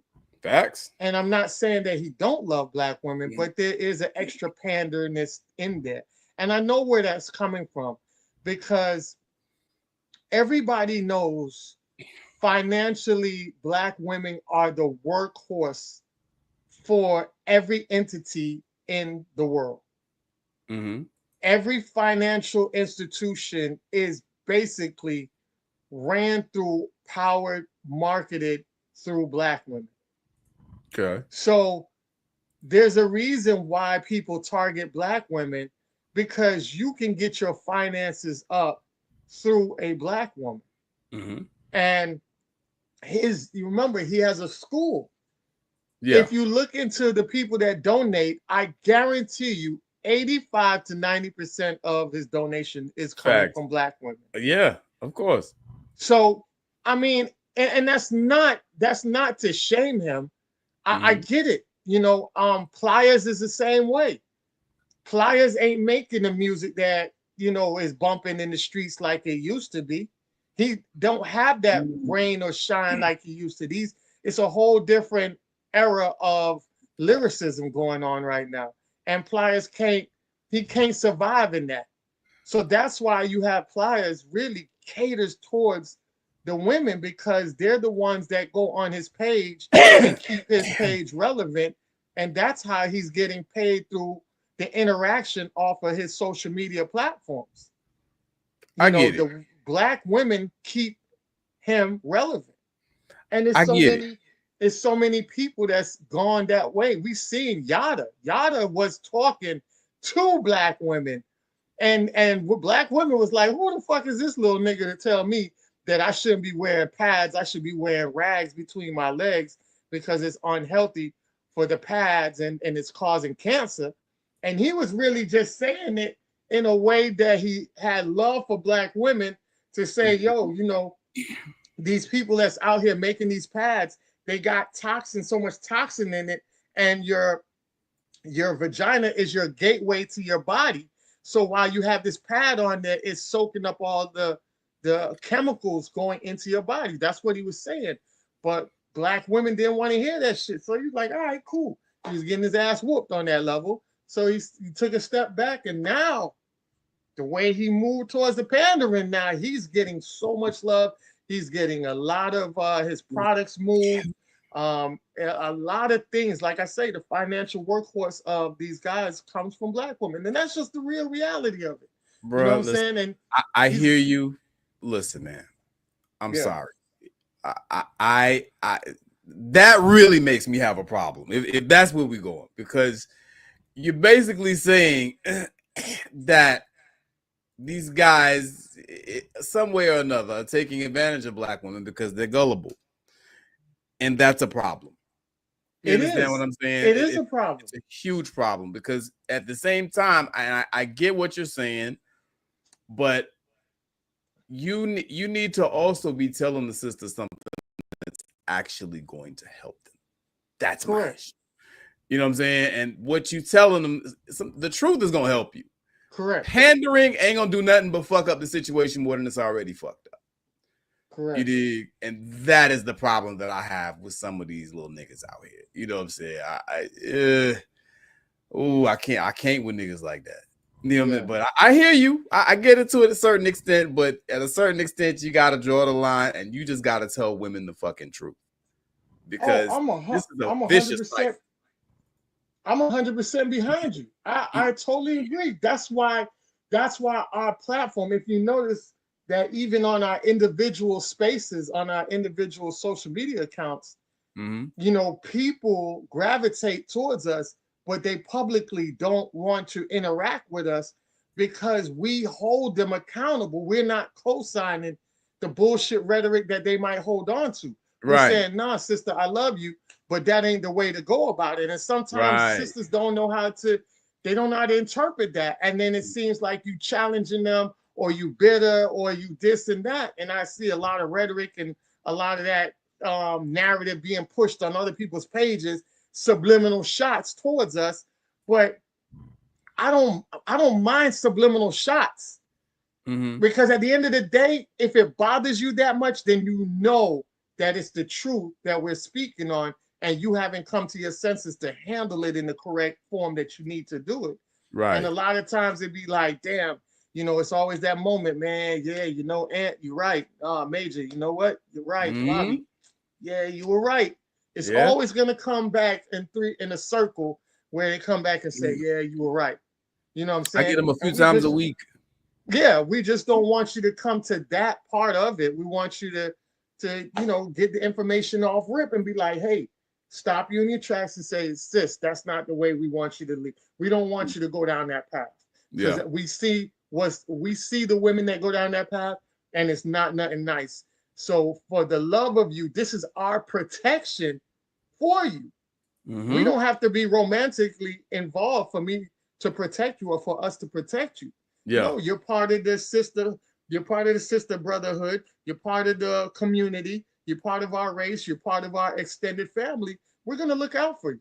Fact. And that's the part that a lot of these women don't understand. So yeah, you can get, the applesauce down the street. They'll give you the applesauce that's easy to go down your throat. We're gonna tell you, here's a pill, swallow it. Mm-hmm. You know what I'm saying? And that's what you're gonna have to do. So it's either whatever process you want to take. You can take it to benefit you, or you can use the pandering to make you feel good, but Mhm. that's gonna only lead you to go down to get hurt multiple times Facts. over and over and over. Yeah. So I land my plane on that. Emotional maturity, man. Oh, y'all squeezed all the juice out the orange for real, man. Oh, but I bad. You said no. That's fantastic. No, you said everything that I was gonna say and then some, man. Okay. And I'll just take it a step further. Where again, and I still got some love for Umar, but I have a problem with his pivot because of that. It's one thing if that little leprechaun Yada does that nonsense. Mm-hmm. All right. Mm-hmm. It's one thing if some of these other people do that nonsense because there's no high expectations out of them. Right. But for Dr. Umar to be the person he is, to stand on what he has claimed to stand on for as long as he has, and his mission, to turn around now and start pandering to women and just start going ahead and fluffing up nonsense, which is not helping them, it's hurting them. Yeah. And hurting us as a whole because we're not separate entities. We are a social group. We are a collective.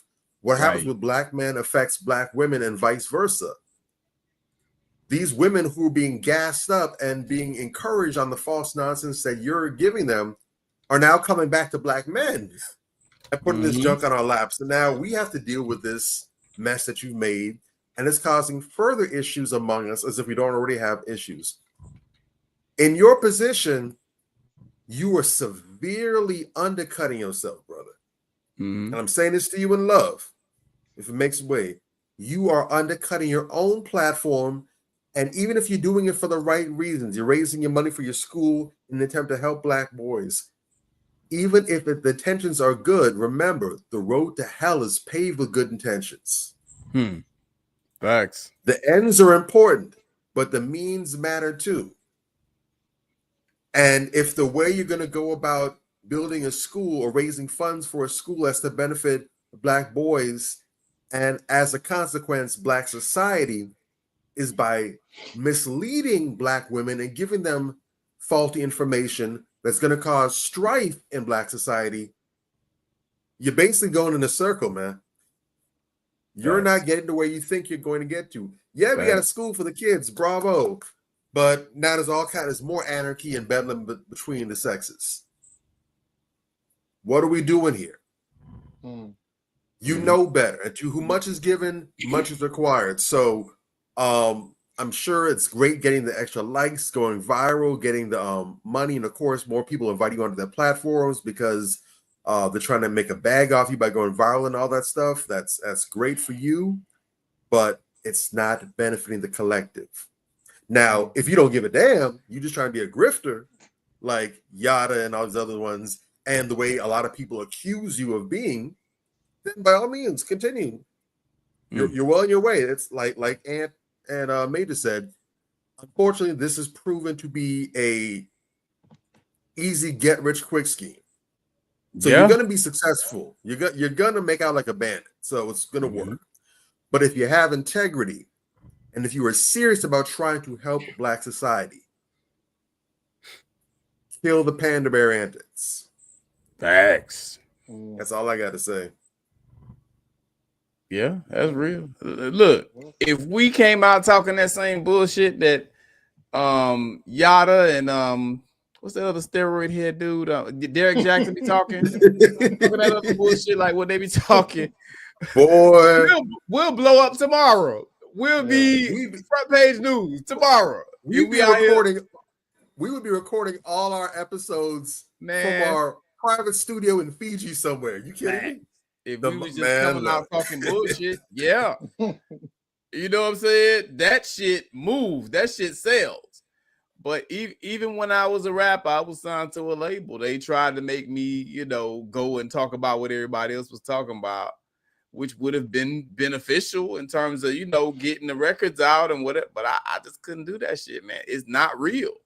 Yeah. I like being able to, I do have some level of insomnia, but for the most part, I do appreciate being able to go to bed and sleep soundly with a clear conscience, because I know I haven't screwed anybody over, or I know that I don't have anybody, that's got a bone to pick with me. I value that. That means the world to me. I ain't giving up for a goddamn person. All facts. All right, and what you got, man? What else you got on the slab? What's in the crock pot? What's in the crock pot, gang? So let's see. I got let's see what we have here. We got a few minutes left. We ain't got time for everything you got. Your ass be loaded up and shit. No. We got Santa's bag of goodies. I wanted to see what your opinions was on this. Quick. Go ahead. Would you let your wife have the final word in the decision? How do you feel about that? So this is my decision. This is how I feel about it. I use discernment to pick the type of woman that I can trust. So this is what's going to happen in my house. We're going to have a conversation. If I know for a fact that my wife is better at something than me, baby, that's all you. But she also used discernment to know that, I can trust that DeVal is being his mission is led by God. So if his mission is led by God and he's telling me he trusts me to make the decision, she gonna make the decision. But she's only gonna make the decision because she trusts you as a leader. Me as a leader. But as a leader, I know that I don't gotta make every final decision. That's not masculine to say that because I'm a man, even if I'm not equipped to make this decision, I'm gonna make it because I got a penis. And no, part of being a leader and a man and masculinity is saying, wait a minute, there's somebody else in this room who is better equipped at this than me. Would you let your wife have? All right. Yo, I gotta put this out there because I hate everything that Tyler Perry has on television, and that show Sisters, which is the show that he comes from, is no exception. I despise that dumbass show. I've never even watched the spinoff. That's how much I hate Sisters. But that brother right there is a lot sharper than he lets off on that show, or than Tyler Perry's depiction of him is in that show. You know what I'm saying? Like, that's a sharp brother. I've heard him speak before. And he was spot on with his description of how that works. I don't even have anything to add to it. That shit was spot on. Like, that's real. I'm the same way with my wife. Part of leadership is knowing when to outsource, or when to delegate, when to delegate responsibility or whatever the case may be. Yeah, we're going to have a conversation, but I have no problem letting my wife, have the final say on something because, like he said, sometimes your wife may be better at things than you. Sometimes if it's something that has to do with hair, my wife is a professional hairstylist. What the fuck I look like trying to tell my wife, you know what I'm saying? Well, no, this is what you need to do with the hair. It has to do with hair. That's her level of expertise. You understand what I'm saying? She even helped me fix my locks. They was getting kind of crazy, whatever the case. Yeah, that's what she do. And you trust her wisdom, in some aspects to, hey, baby, you know what? You be best suited to make that decision. You know what I'm saying? Go with it. And, whatever you decide, I support it. That's a beautiful way to put it. And I like the way that he, even put it in there. That's not masculine to just be like, oh, since I'm the man, I have to make every decision or whatever the case may be. Not necessarily. The best decision should be made by the person with the best understanding of the subject matter. You dig? Sometimes she may come back you to check out of respect and all that stuff, or whatever the case may be. But he makes very solid, very valid points. And it's also great to have a woman that is emotionally mature enough to appreciate that and understand that that type of mentality in a man is very masculine and very much an extraordinary leadership quality. Definitely. Well said. Yeah. Bobby. One thing about me. What, Bobby? One thing about me. Yeah. When good game is getting put out there, yeah, I shut the hell up. Facts. That's man why I never said so much. That's why I never damn thing to say when he was speaking. I'm just sitting there like, the man said so much. Yeah, what he said. Game. And this is why I encourage, I've done this in the past. I encourage brothers, if you are serious and you're not just trying to get clout on social media or in your little back and forth and your tips with women and such online, if you're serious about leadership, if you really believe that as a man, you're supposed to be the leader, you're supposed to be in charge, running things, perfectly fine, by the way. I don't have an issue with that thinking and that mindset. But if you really feel that strongly about it, that's really in your chest, you really have that mantle of leadership on you, you really accept and embrace that, you owe it to yourself to continue your education, or if you haven't even begun, to begin your education on leadership and how to improve on being a leader. Because leadership is not innate. What he said was on point. Just because you got a ding-a-ling or a dong-along or in between does not mean that you are automatically charged with being a leader. That's not the case. All men are not leaders and all leaders are not men. There are some women who are very good, very solid, very effective leaders. But if you are going to be, if you're a man and you're saying, well, it's on me to lead my family, it's on me to lead my household, I'm supposed to be the leader, the head of the household, I wholeheartedly support and endorse that. Yes, I agree, you should. Now, get your ass out there and continue your education so you can be the best leader possible, because your family deserves to have the best and the highest quality of leadership there is. Yeah. Especially they're putting their hands on you. Because, and it goes back to something that Jason Black has said many times. The man that a woman chooses will drastically determine her quality of life. If she chooses the right man, she will prosper. If she chooses the wrong man, she may very well lose her life. Yep. When a woman goes ahead and gets with the man, commits to a man and says, all right, I'm trusting you, you the captain of the ship, aye, captain. When she says that, she's basically saying, I'm putting my fate in your hands.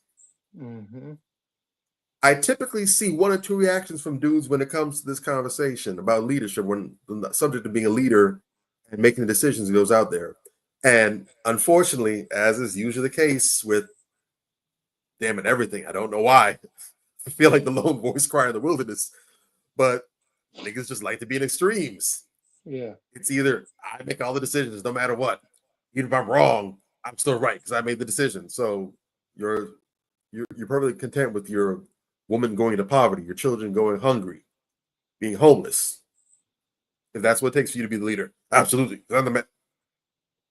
You got that nigga. Then over here, you have this nigga where he's so damn shy and terrified of messing up. He don't want to be a leader in anything. No, I don't want to make the decision. You know, what do I love?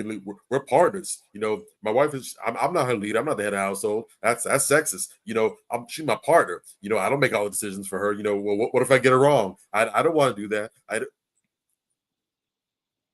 Nigga, got hyper masculine and you got freaking eunuch. Whole entire nuts clipped off. Like, damn.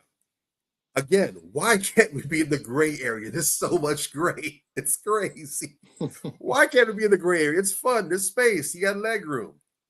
You out here in extremes. It's like you're 300 pounds on Spirit Airlines. You got no room. Taking the whole back section by your damn self. There's no room. come to the gray area. It's plenty of space. You want to be an effective leader. You're adamant about being a leader. Step up your leadership skills. Go to leadership summits. Read books on leadership. There's all kinds of books on leadership. Watch some videos from people who know what they're talking about on YouTube or TED Talks or whatever. Find ways to become a better leader.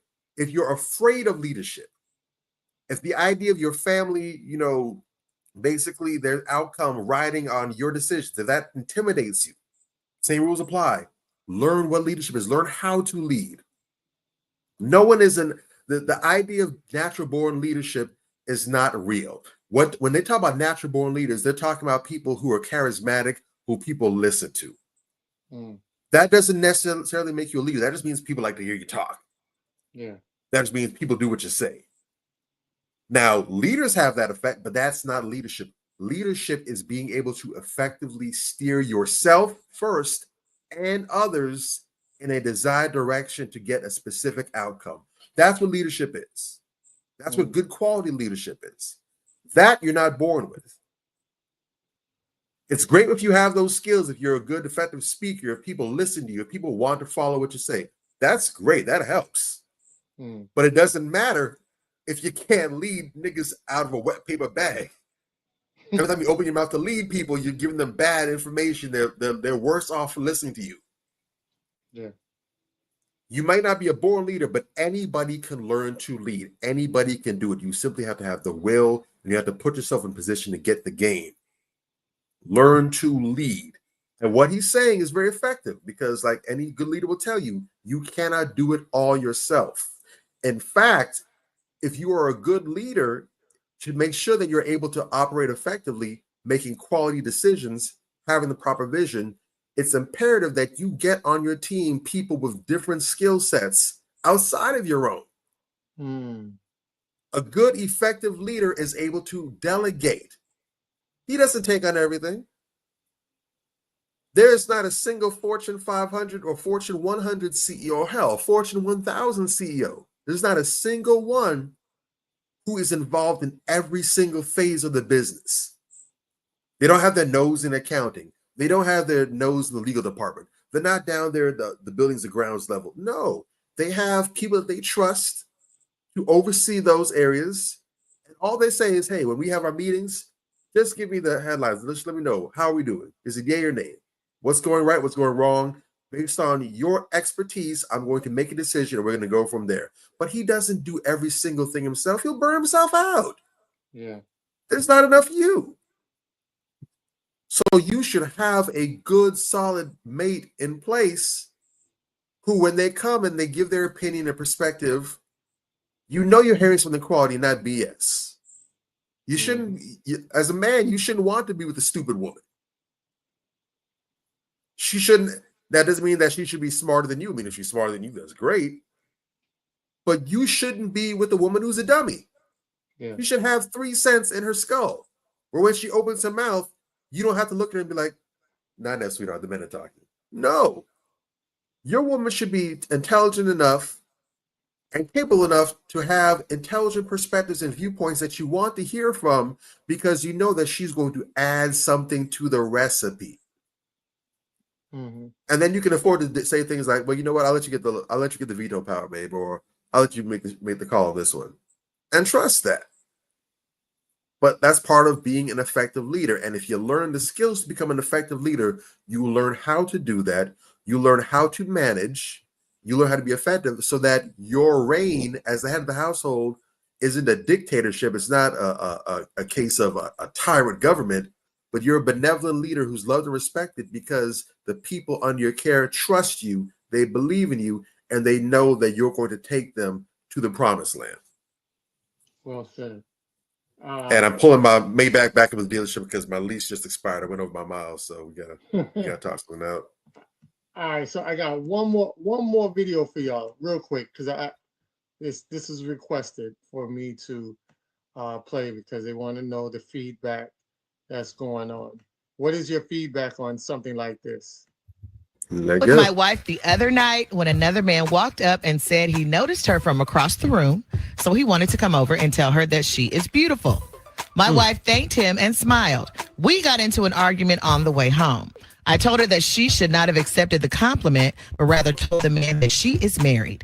She said she was just being polite. My wife said the compliment made her feel good, but nothing more. She says there's nothing wrong with accepting a compliment from another man, even if a woman is married.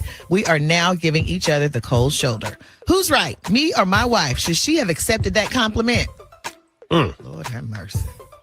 So, you're out with your wife. A man sees your wife.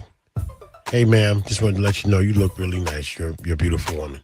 Well, he just said she was beautiful. She's a beautiful woman. That's it. Like, that's it. He didn't go into it. Yeah, because we got to be Pacific with this. Yes, you do. Because people just ready to ramp up, right? Yeah. We acting like the baby's daughter. But listen, and walked off and left, and that was it. And that's it. And that was all. You're a beautiful woman. He walked away. Yeah. Husband started feeling some type of way on the way home, said that she disrespected him. She wasn't supposed to take no compliment from no man. He's standing right there, whoop-de-whoop. Now they're running around. You know how you be in the house, y'all ain't speaking to each other. Right. Excuse me, can I have some sugar? You know what I'm saying? All that stuff, you know, you sitting at the table, you know, just the ugly stuff, right? Mm-hmm. So that's what they're dealing with right now. All right, so just to get y'all opinion on a situation like that. You're muted. You mute yourself. Oh, my bad. Hey, kind of makes my ass itch. It's so petty, yet it's not. You know what I'm saying? Like, so I get why this is an issue, but I don't. But I do. I say it like this, man. Charge it to the game. It's some shit that's gonna happen. Probably never. You know what I'm saying? But if it does, I mean, as long as she ain't sitting there having no extended conversation with the nigga, just thank you. And I don't see why this is something that's an extinction level event. You know what I'm saying? I just don't see it. I get that sometimes niggas can be real creepy or whatever the case may be. You know what I'm saying? And you don't want niggas lingering around because that's when problems start. You know what I'm saying? You don't want the nigga coming back and, you know, all this old shit. But if it just happened and he went about his business, I wouldn't trip about it too much. I think that sometimes people can, you know, make a mountain out of a molehill, so to speak. You know what I mean? Like, and you know, a lot is to be said about the way she responded too, because I would have to see exactly what her response was. Because sometimes, you know, a smile and a thank you can be an invitation. You understand what I'm saying? So it's levels. I would have to have seen exactly what happened to really give a valid assessment. You know, but just overall, you know, big view, top down, it doesn't sound that crazy. You know what I'm saying? But like, you know, did she, you know, she's smiling. Thank you. You know, like you don't know. You don't know. And that's the kind of stuff that messes with guys' heads. You know what I'm saying? Because you don't know what level it went to, what, you know, the extent of it was, whatever the case may be. I would err on the side of, okay, thank you. And then just keep it moving just for the sake of being polite. And, you know, some of these little niggas want to get an attitude when they feel like you're disrespecting them. You understand what I'm saying? Like, oh, she had an attitude and she said it, you know, niggas will throw a bottle at you and some shit. Like, I know a woman like that from Cafe Iguanas. You know, she said no to a guy. And this was back in the days when Iguanas was real hood. She said no to a guy. And she said it real slick and nasty. And he hit her ass in the head with a bottle. Left a permanent scar on her ass. And she bled out, you know, or whatever the case may be. She had to go to the hospital to get stitches. I am not co-signing what that guy did. It's not cool. You know, that was some real fuckboy shit. But at the same time, the way that she spoke to him and the disrespectful manner that she spoke to him was also just uncalled for. She was trying to be cute and trying to be slick and trying to embarrass him. You know what I'm saying? And it's like, two wrongs don't make a right. I think he was dead wrong. You know what I'm saying? But, you know, none of that shit is cool. None of it's cool. You know, and we really need to be mindful about that. I would say to brothers, just generally speaking, if you notice somebody's there with their wife, nigga, carry your ass on. You ain't got nothing to say to nobody else's wife. You understand what I'm saying? That's what I would say. You know, because the way that the story transpired, it sounds like, I could be wrong, but it sounds like he may have seen this guy there with his wife and waited till the guy got up and went somewhere and then went to go speak to his wife or whatever the case may be. Now that is disrespectful on his part. You understand what I'm saying? Nigga, don't do that at all. You know, fellas, I always say this to guys, you know, you see a man has a woman, keep it moving. Don't even look at her. Don't go over trying to make no conversation, cupcaking. You know, when you talk to her, you call her pet names like baby and sweetheart. All that shit is man law violations, nigga. You will get your natural ass whooped by the right nigga. You know what I'm saying? Like, some guys are just politely check it. Some guys, it could get crazy. And we don't want none of that. You know, proper protocol from the man's perspective. You see a man's out with his wife, you don't pay her no mind. Go get your own. I'll park the Chevy. Yeah. Facts. I think it's just disrespectful. I just say it's disrespectful. Don't do that shit in front of me, because then I have a problem with you disrespecting me, because you see me there. Yeah. Nigga. Yeah. Don't do That's that. a problem. That's just disrespectful. You know what I'm saying? So it's just to, like you say, just to add on to what you were saying about the fellas out there. If you even think that a guy is with a woman, don't go in that space, because you don't know what the headspace of that man is. Some niggas are kill over their woman, literally. Don't put yourself in a bad predicament. And the reason why I brought this video up and these particular videos up, because it's our topic of the day, is strategically elevating while dodging the bullet. You know what I'm saying? Make sure that you're living life strategically, maneuvering through it, where you don't get caught up in something that can either railroad you into a bad situation or even losing your life behind it by being fatal. Yes. And I park my training. Go ahead, Bobby. On you. All right, so I'm still stuck at the dealership. They're taking forever to process my paperwork, so I'm just sitting in the showroom car right now. It's an Infinity. There's not too much context to really read into, so I'm just going to try and evaluate this verbatim based on the words that's there. So at the surface level, there's no indication as to whether or not he knew that she had a dude or not. Felt like he was just a dude out in the town having a nice night. He's single or taking whatever. I don't know. That's not my business. But he's out there. He's on the prowl. And he simply goes up and compliments her. To be honest, there's really not even any context about him even actually trying to get at her. Yeah. All that's listed there is that he just paid her a compliment. Wow, you're beautiful. What have you? And I've done that. I'm not necessarily I'm an ambivert. So some days I can be very introverted into myself. Some days I'm just, life of the party. And it comes and goes. But for the most part, I try to be kind. I try to, be warm. I try to be, uplifting, that kind of person, the people I meet or whatever. So I'll pay compliments. It's I routinely, if I see them and they look nice, I'll tell a woman, oh, some fine nails you got right there. Let me see them. She'll hold up and smile like, yeah. And I know that, just put a smile on her face. I'm not trying to cover. I've done it a few times, and the sister was trying to go and make some advances, and I had to be like, no, I'm just complimenting. It's all good, Mama. I'm not trying to take this further.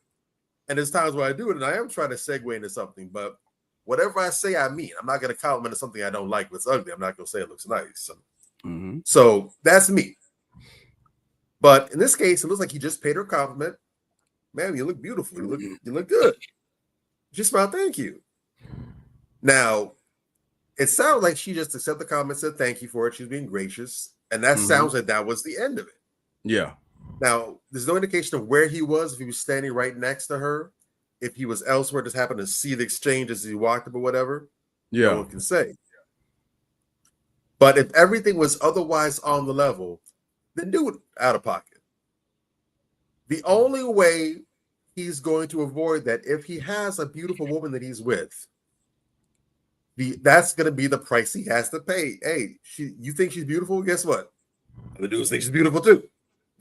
We're in agreement. You got a bad trick there with you. If you got a problem with that, I highly suggest you start dating ugly women. Date women with a face that only a mother could love, and you good. Now, on the flip side, you have a lot of people talking about you like, damn, that's who he's with. Oh my God. But at least I was complimenting her, so you're safe. You don't have to worry about getting, in your feelings. But compliments they're harmless. There's nothing wrong with that. Free gas for her. Now she's feeling extra the shitty, like, yeah, You can, matter of fact, you can compliment yourself behind that. Yeah, she's beautiful. And I got her. Yeah. That's not a cause for alarm. Now, if he's being disrespectful, it's a different story. If he sees you there and he's complimenting her, especially out of pocket with it, that's a no-no. Now, there's been times when I've said something positive to a woman and I know that she's taken, or I suspect that her dude is there. And if I know that's a dude, and especially if he's the kind that, tries to make himself seem like he's got to, stand next to her, puff his chest out and say, yeah, I'm with her. The insecure vibe, I won't even pay her the compliment. I'll pay it to him. And I'm like, that's a lady, man? Yes, my lady. Y'all are beautiful together, man. I love to see a black couple together. And the crazy thing is, when you show that respect, I've seen some dudes, they'll still keep the same demeanor and pretty much make it like, hey, I'm not on any of that. It's like, okay, cool. But there's no slight that's being given. Yeah. So there's no foul. In most cases, if I pay the compliment to the brother, especially if I'm on that love vibe, I'll see him deflate right there. And sometimes be like, appreciate that, man. Thank you, bro. Like, hey, man, hey, y'all look good together. Be good to each other. And it's great to see that. And I've seen that kind of like strangers, like, yeah, we are going to be good to each other, whatever. That's great. It's almost never what you do. It's how you go about doing what you do. That's true. You can compliment it if you feel driven. And the way you go about it can determine whether or not you've made a great impression on someone's life. You help make their night better. Or if you're going to find yourself getting your ass whooped in the back alley somewhere, or if you whooping his ass and now cops are getting called. Yeah. Yeah. So either way, I need brothers to use their discretion. If you out on the prowl, you single, you out here trying to go ahead and fix that status, that's great. I need y'all brothers to start showing some social IQ. Learn how to read the room. Yeah. Learn how to read the room. Yeah. My man Mage is a perfect example. When he went ahead and shot his shot and sealed the deal with Sis. He's talked about this before. My man was out here on some Rambo First Blood Predator shit. That man was out here low-key stalking. Probably watching her, taking notes. Only 2 drinks, okay, bet. Yeah. Say no to hood rat antics, okay. Yeah. My man was out here with the sketch pad, but he was observing. Right. So if there was any dude that called himself being her man or thought he was a man, he would have seen that and realized, okay, well, no, not tonight, or she's not the one. Right. Get your hunting skills on. Learn how to read the room, learn how to approach, and most of all, learn how to make a hasty retreat if it hits the fan. Shooting a shot at her, she's got a dude. Okay, find a way to, excuse yourself, dismiss yourself, de-escalate the situation so everyone can go home and the night is salvaged. If she's not feeling you, she's on that vibe where she just wants to burst your ego to make herself feel better. Learn how to politely dismiss yourself. No smashing bottles across the damn skull. Yeah. Facts. Like you're a fucking mongrel. And let me just interject this one point, and I think this is very important for sisters. Go right ahead. I think my car is ready. Go ahead. Okay, that's what's up. This is critical, sisters. I need y'all to understand this. You notice how, in this particular situation, I kind of went at the brothers. Hey, brothers, make sure you falling back when you see that a woman is spoken for, whatever the case may be. Sisters, you also need to understand, and I'm not even saying, again, I don't have enough information on the situation, but sisters, you need to understand how to get niggas out of your face. It is a very important part of dating. You understand what I'm saying? Because a lot of times it may be perfectly harmless. A lot of times a dude will just throw something out there to see if you bite. And if you bite, well, he gonna stand there and he's gonna linger and he's gonna keep on throwing shit and whatever to see what sticks. All of a sudden, you in a full-fledged conversation with this dude, and your dude walks up like, "What the fuck is this?" Now you got a situation on your hands. There are some women who are too friendly. They don't know how to cut it off. You know, I don't have a problem with her saying thank you and, you know, whatever. Don't smile too hard. You know, my great grandmother always said something about women showing men teeth.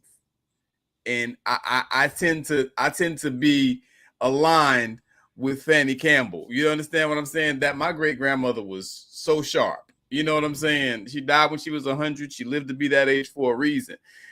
But, you know, she always talked about women showing men teeth. When you smile too much, ladies, that signals to a man that you're interested. It looks like you're flirting. You may not intend anything by it. You understand what I'm saying? But you need to be careful of these things because 80% of communication is nonverbal. You're there with your man and, you know, this other guy's coming up to you. He's complimenting you and you're not only saying thank you, but you're giving him a big old smile. You may be telegraphing something to him that you're not intending to do. Very careful. Be very careful. Know how to shut shit down quick. That's all I'm saying. And I'll park the Chevy.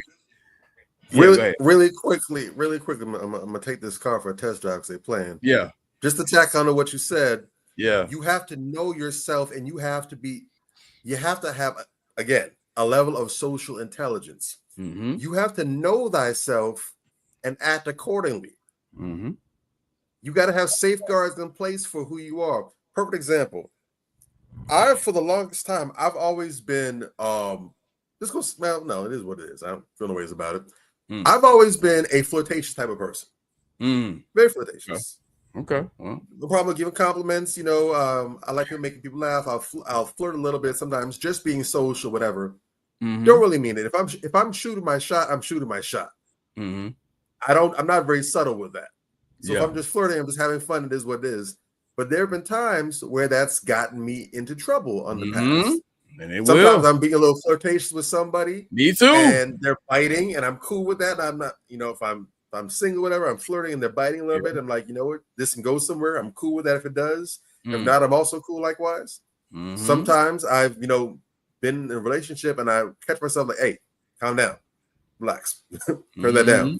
There were some times where I've been flirtatious and just being friendly, and whoever it is, someone I'm really not interested in, but they trying to take me up on the offer. I'm like, oh no, wait a minute, we gotta, whoa, not you. So, but again, that's who I am. There's nothing wrong with that. Yeah. Yes, that's who I am. There's nothing wrong with that.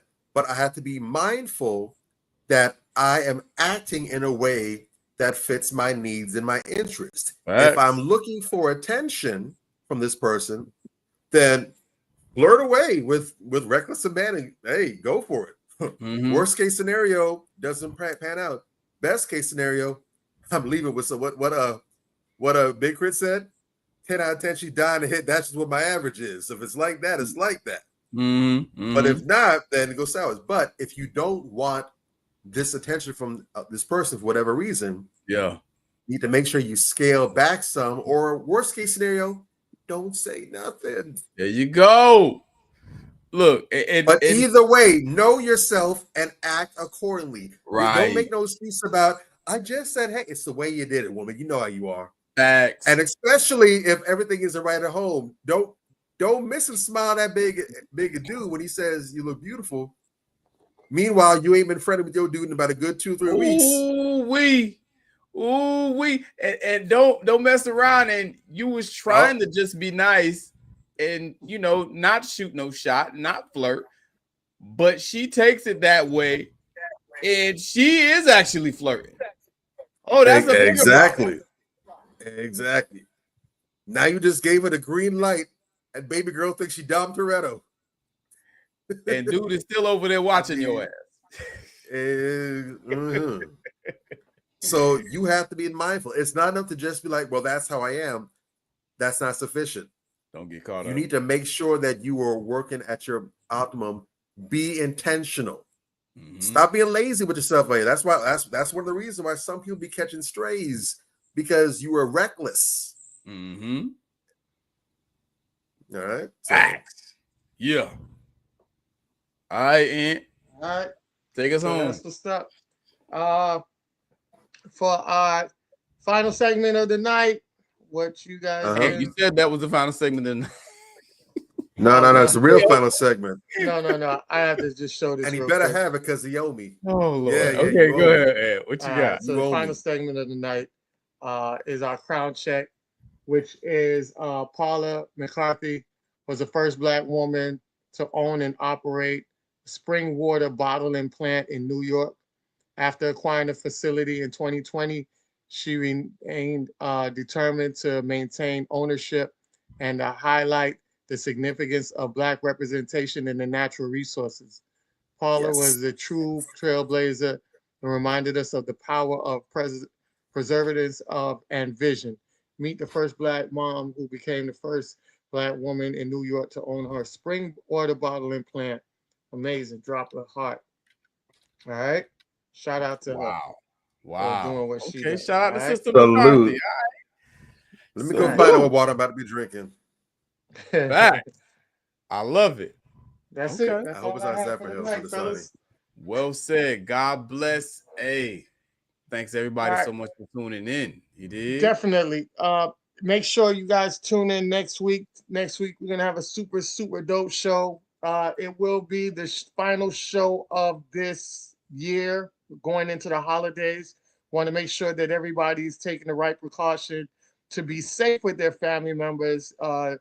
You know, I know a lot of people are traveling and doing what they need to do. So we just want to make sure that by the end of the year, you guys are focusing on your family, friends, and loved ones. You know, it's an important part of the year. Get together, share the experience with each other, talk about all the good things that happened this year, and, you know, just prepare and do the vision boards, the vision board challenge. Please do the vision board challenge for next year. Get together with your loved ones, your friends, family, siblings, whatever it is. Do a vision board together, and let's accomplish all those goals that we wanted to accomplish that we didn't get a chance to do it in 2024, but make it on your list for 2025. That's all I have for you guys. See y'all next week.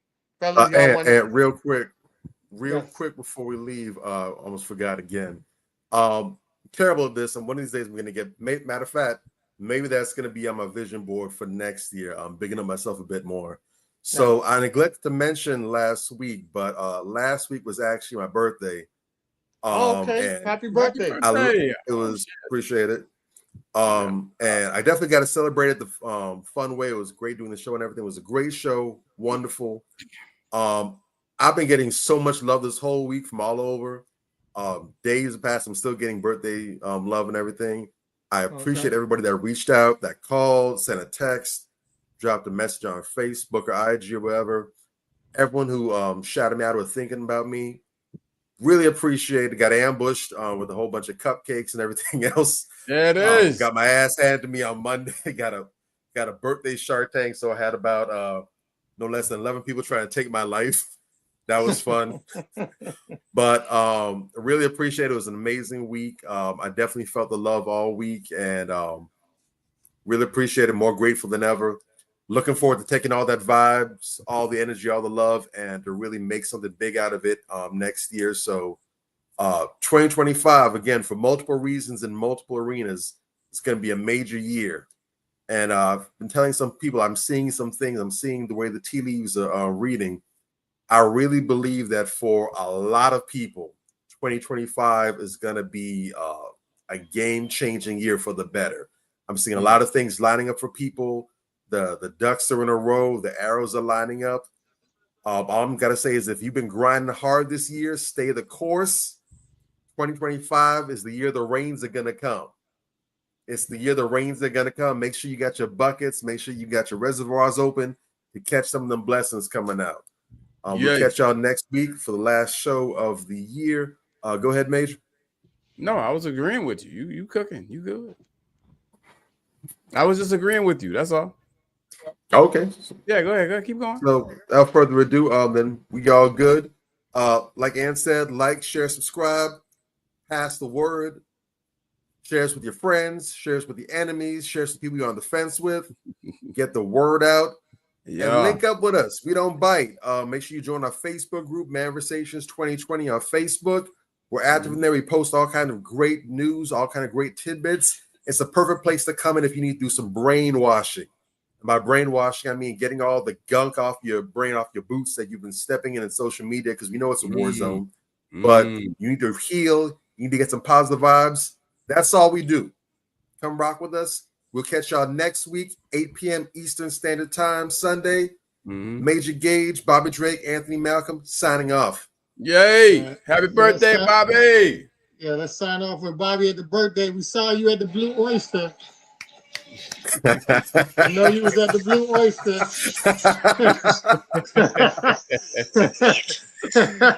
Out there at the Blue Oyster. Huh? Oh man. Shenanigans. Oh man.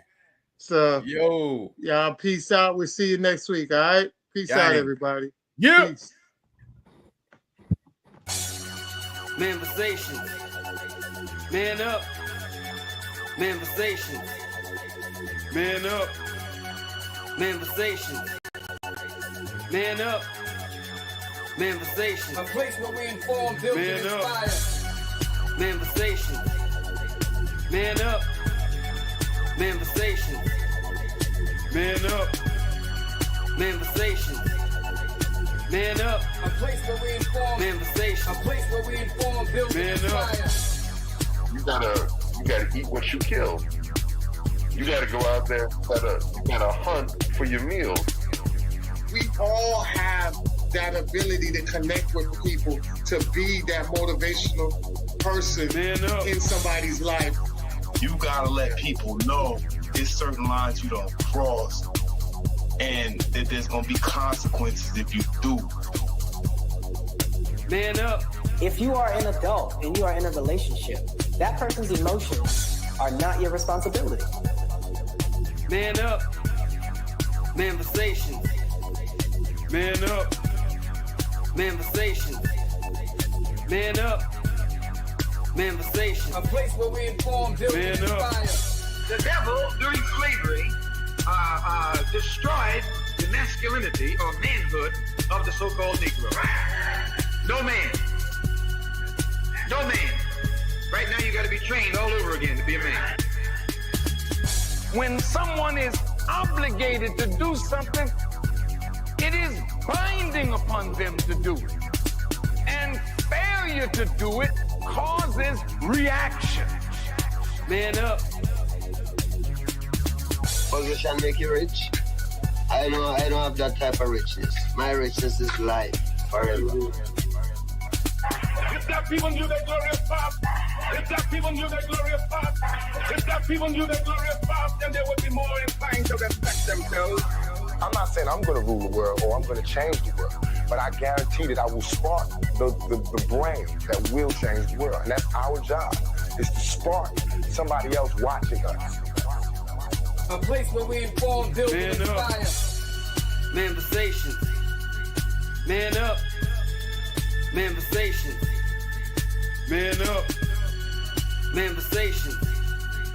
Man up. A place where we inform. Manifestations. A place where we inform, build, and inspire. You want to tell me about yourself? Go get your friends. I'll tell you who you are based on who your friends are. Don't just live and die. That's an ugly existence. Make your life matter. Make your life count. Live a life where people can actually mourn you for the things you left behind, not just because you were around and existed. We need strong black nuclear family. Yes. Yes. That's what it is. Mother, father, son, daughter, all in the same house with a focus on the family unit as a whole. We had Tulsa, Atlanta, New Jersey, Detroit. We had Rosewood. We had Black Wall Streets all over.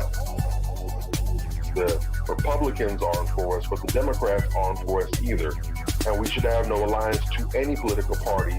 We only have alliance to what is in our own best interest. A place where we inform, build, and inspire. Manifestations. Man up. Manifestations. Man up. Manifestations. Man up. A place where we inform. Manifestations. A place where we inform, build, and inspire. At the end of the day, as men in the community, we must stand together and be counted because people look to us for guidance, leadership, and protection. And if we are not about that business, we are not on our job. Here we have grown-ass man conversations in the spirit of that purpose. Anthony Malcolm, Bobby Drake, Major Gage, we are. This is Manversations 2020.